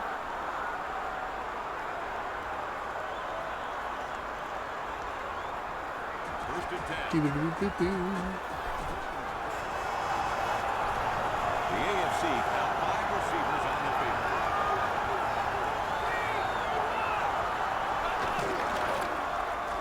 Throws, and Throws over the middle again. Cost him dearly last time. Or, that was the NFC guy. Never mind. Never mind. Got confused. Second and 3. One back set for the AFC. Brown in motion. We've reached halftime with the score. The AFC 10, the NFC 6. All right, halftime has come. 10-7 for the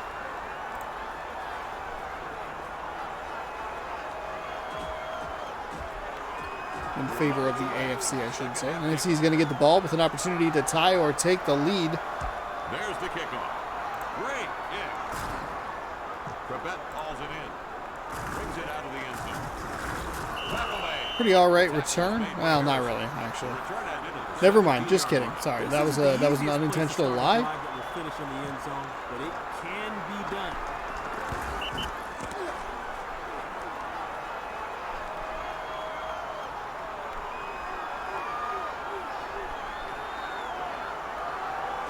First and 10.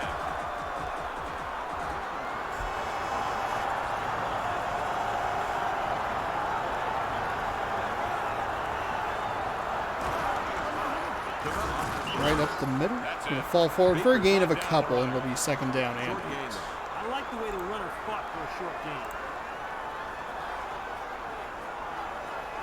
Second and 9. They're going to split back. Booker wide left.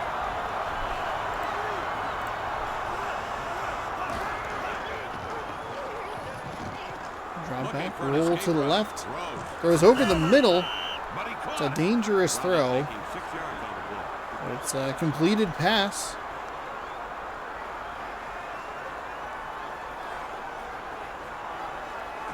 Third and short.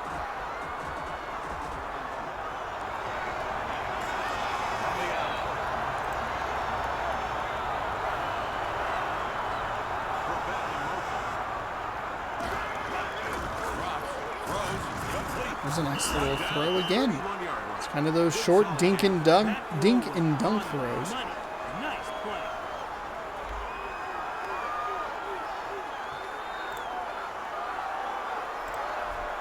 First and 10. It'll be first down and 10 from the 31. Maybe that's part of the play and part of the adjustment here for the NFC. Just sacked in the backfield. That is not part of the plan. The short dink and dunks down the field did not work that time around. Or to say a prayer.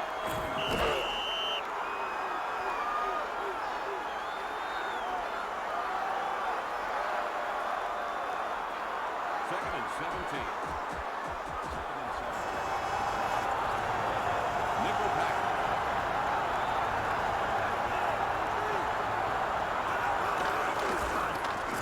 Hand off to the right side. Big old gap there for to work with. Brought down by That'll be a pretty solid run that should get most of those yards back, if not all of them. Step slow on that. Brian Greasy, that's the quarterback. That's who it is. I forget who he played for. Oh, he played for Green Bay. They're going with a single running back. Come on. Come on.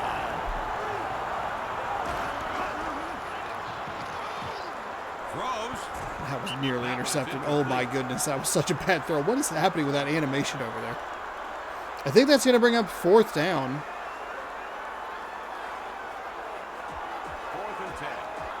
It will. Fourth down and 10 from the 32. So they take some time off the clock, about half of the third quarter, but unable to get too far down the field. That sack was such a huge setback for them. He hauls it in. I Starts saw a holding upfield. penalty that was similarly He's brought down. Good work by the detrimental return in one of the games today as well.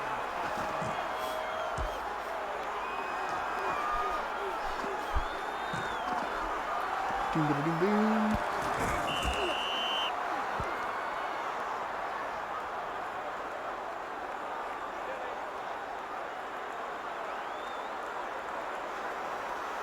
First and 10.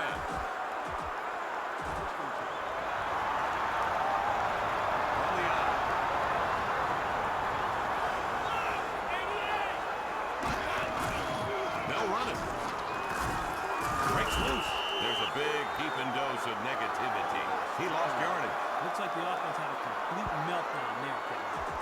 Second and 14. How did you possibly make the All-Star team with plays like that? 4-yard loss brings up second and 14. I'll go from the I formation. Hand off to the fullback. He'll gain 2 of those yards back and get clobbered, setting up a third down and a very long.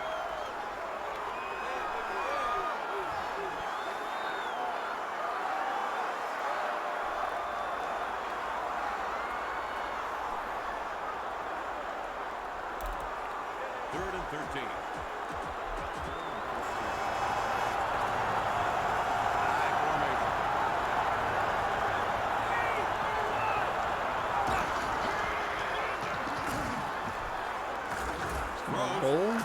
Fires down the field, and oh, we saw Mark Brunell make a couple of nice connections earlier today with plays like that, but Trent Green just a little bit off on that one, and that's going to be a 4th down and 13. And that's going to make Scott Player come onto the field and punt the ball away. Fair catch signal. And he's got a great kick that time. Great net.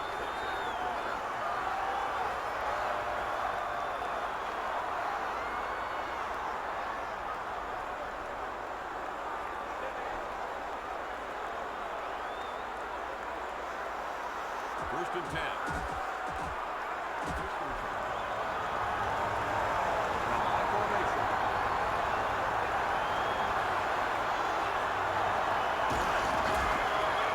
They'll go with a fullback handoff, and they'll be about as successful as the AFC was on their last drive, gain of maybe 2. They didn't let the play or the run get away from them.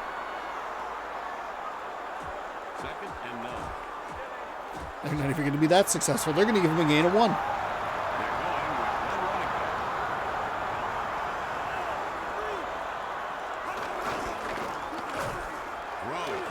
Finds a receiver. That's a nice play up the right sideline. He'll get near midfield. A big gain for number 80. Maybe like a Jeremy Shockey, perhaps. This stuff ain't working. We'll soon find out. I don't know. There's some teams we didn't really watch. And not that I'm, master of the rosters or anything. But oh, Brady. I don't even know who that is. Tom Brady, a tight end, maybe? Under 30 seconds to go here in quarter number 3. NFC with an opportunity to tie if they can keep this drive going. They're going to go with the reverse. And in a shocking turn of events, it doesn't work because it's a bad play. Please stop doing it. Second down and 15. It's a 5-yard loss. And just an absolute rhythm killer if you're on offense. Now you got to dig deep into the playbook. Try and come up with something that's going to get half of those yards back. And then if you miss the pass or try to run for some stupid reason, you're going to end up in a spot where the defense is just going to come right at you and not even give you an opportunity to try and pick up 15 yards on a third down. And they also just have not worked at all, ever. They somehow were worse, but they're still not good. They're going to go with a fullback run, and that's going to get maybe 4 yards. So you're looking at a third down and 11. I guess the idea is not terrible, try to catch him off guard, but a fullback is not, he's not speed, he's power, blocking.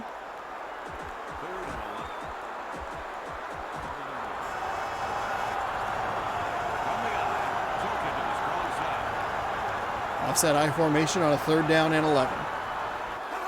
Final 5 minutes to determine the winner of the 2003 Pro Bowl. That is not going to help. Everything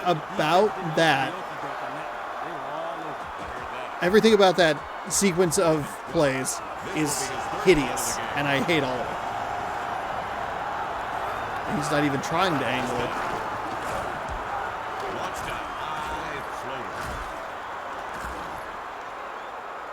That's a touchback. What is a coffin corner kick?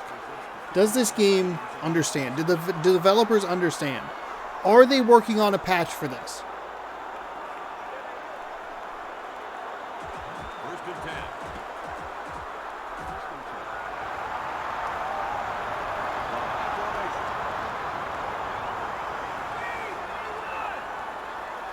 a man in motion.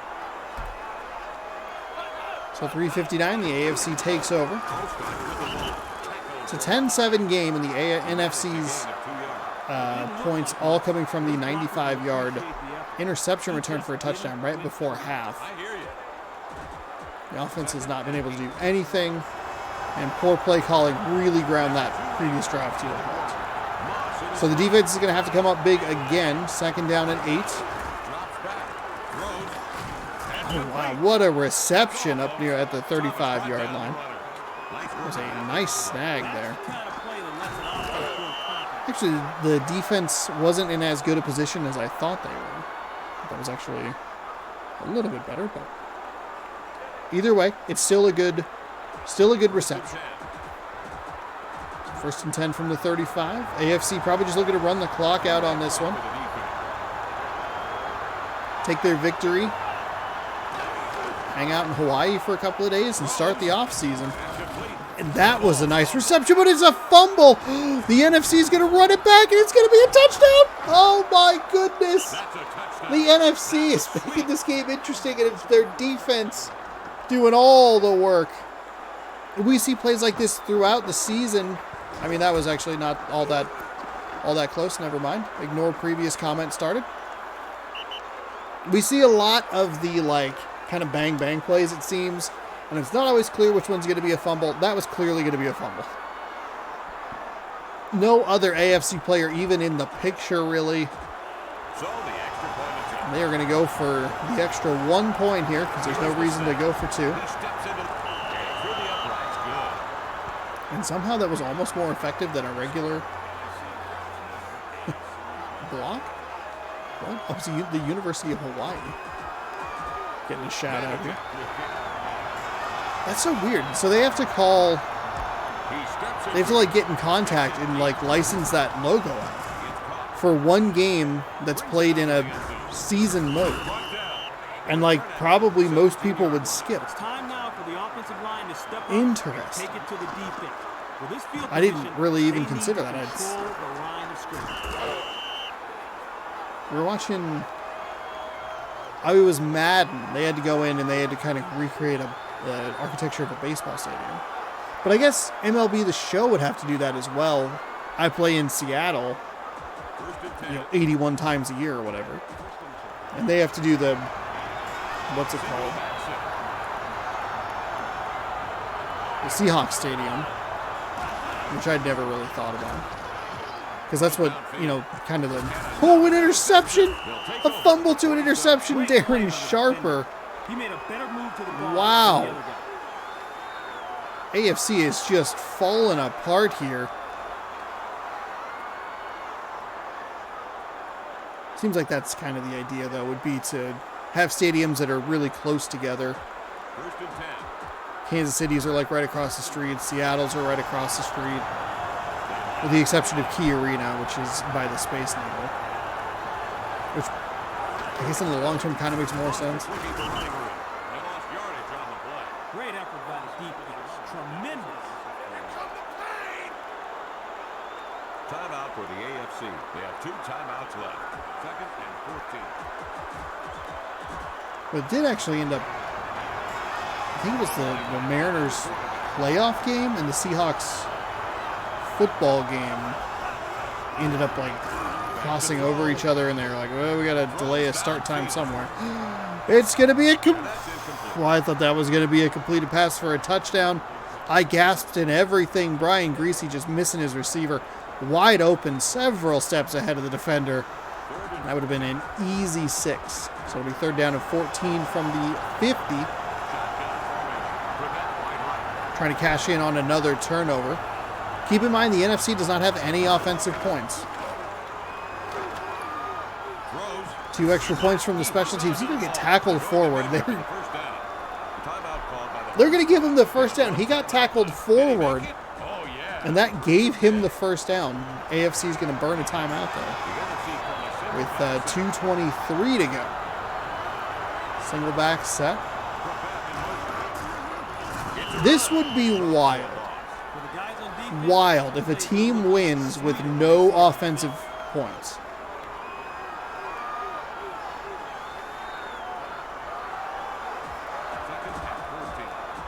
2 defensive returns for touchdowns, an interception and a fumble. Take us to the 2-minute warning. Second down and 14 coming up after this. 14-10. Your score. You're listening to Westwood One. We're going to take a quick timeout for station identification.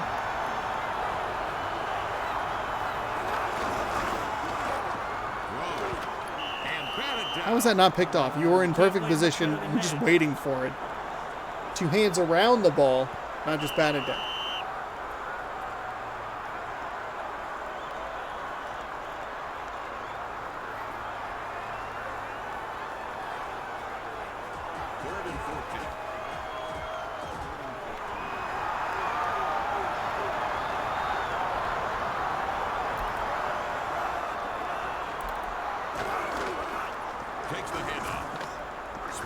Oh, a nice spin move to get out of the tackle and slips another tackle, gets pushed out of bounds. Made 15 yards on the play. And that's how you use your run game as a weapon. They won that skirmish at the line. First and 10.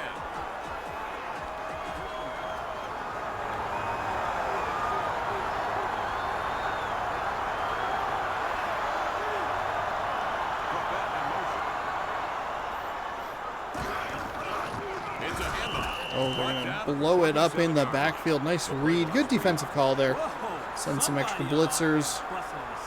Trust that they're going to go try and run the football.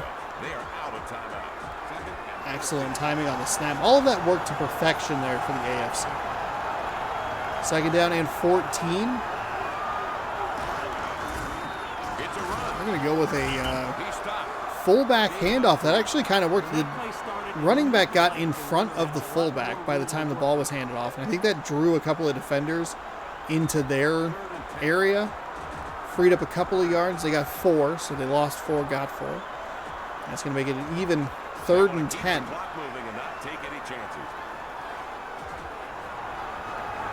First down is going to end the game. I think you keep it on the ground here. They can't stop the clock, so just, you're going to give it back to them. The 55 seconds, you give it back to them with 5 seconds to go. What could happen in 5 seconds? Dun, dun, dun. There you go. Good call. And he's going to press a bunch of L's. A couple of side steps to the first down marker. And that's going to do it. The NFC, without scoring a single offensive point, is going to win this football game. Thanks to a terrible interception thrown by the AFC after picking off Brian Greasy and the NFC.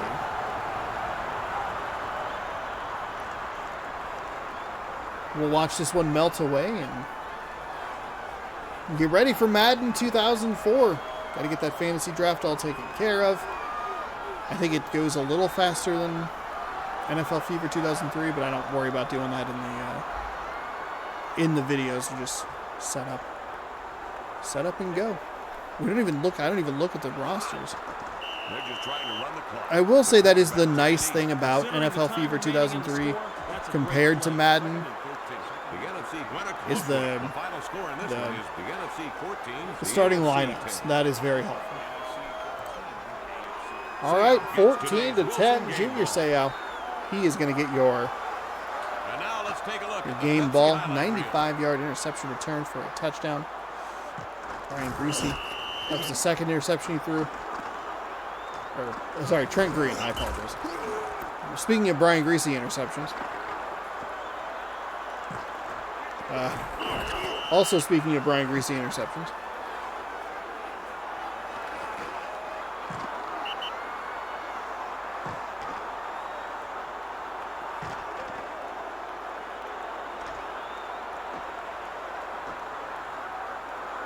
Did I say Junior Seau's home stadium? Did he play for the Cowboys? Shoot, I feel like I thought this game was accidentally in San Diego.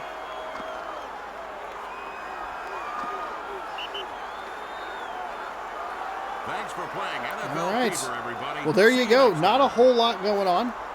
5 total turnovers, including a fumble recovery for a touchdown, an interception return for a touchdown, and that'll do it. That is the end of the current season.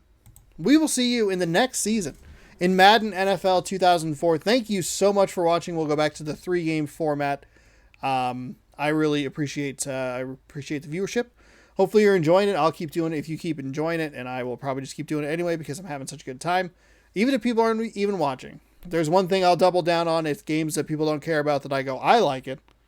So, again, really appreciate it. Congratulations to the Dallas Cowboys for your victory. Tom Brady going to probably win a lot of Super Bowls in these simulations. I imagine that he will, as his rating goes up, we will see him in a consistent manner in the playoffs. But we'll see where he goes and where everybody goes in the next installment. That'll be next Tuesday. Happy Valentine's Day. My gift to you, lovely viewers, is a brand new season of Random Rosters. Thanks again for watching. If you don't want to miss anything, be sure to scroll down, subscribe, ring the bell. You'll be notified when I post new videos. Have a good one, and go sports.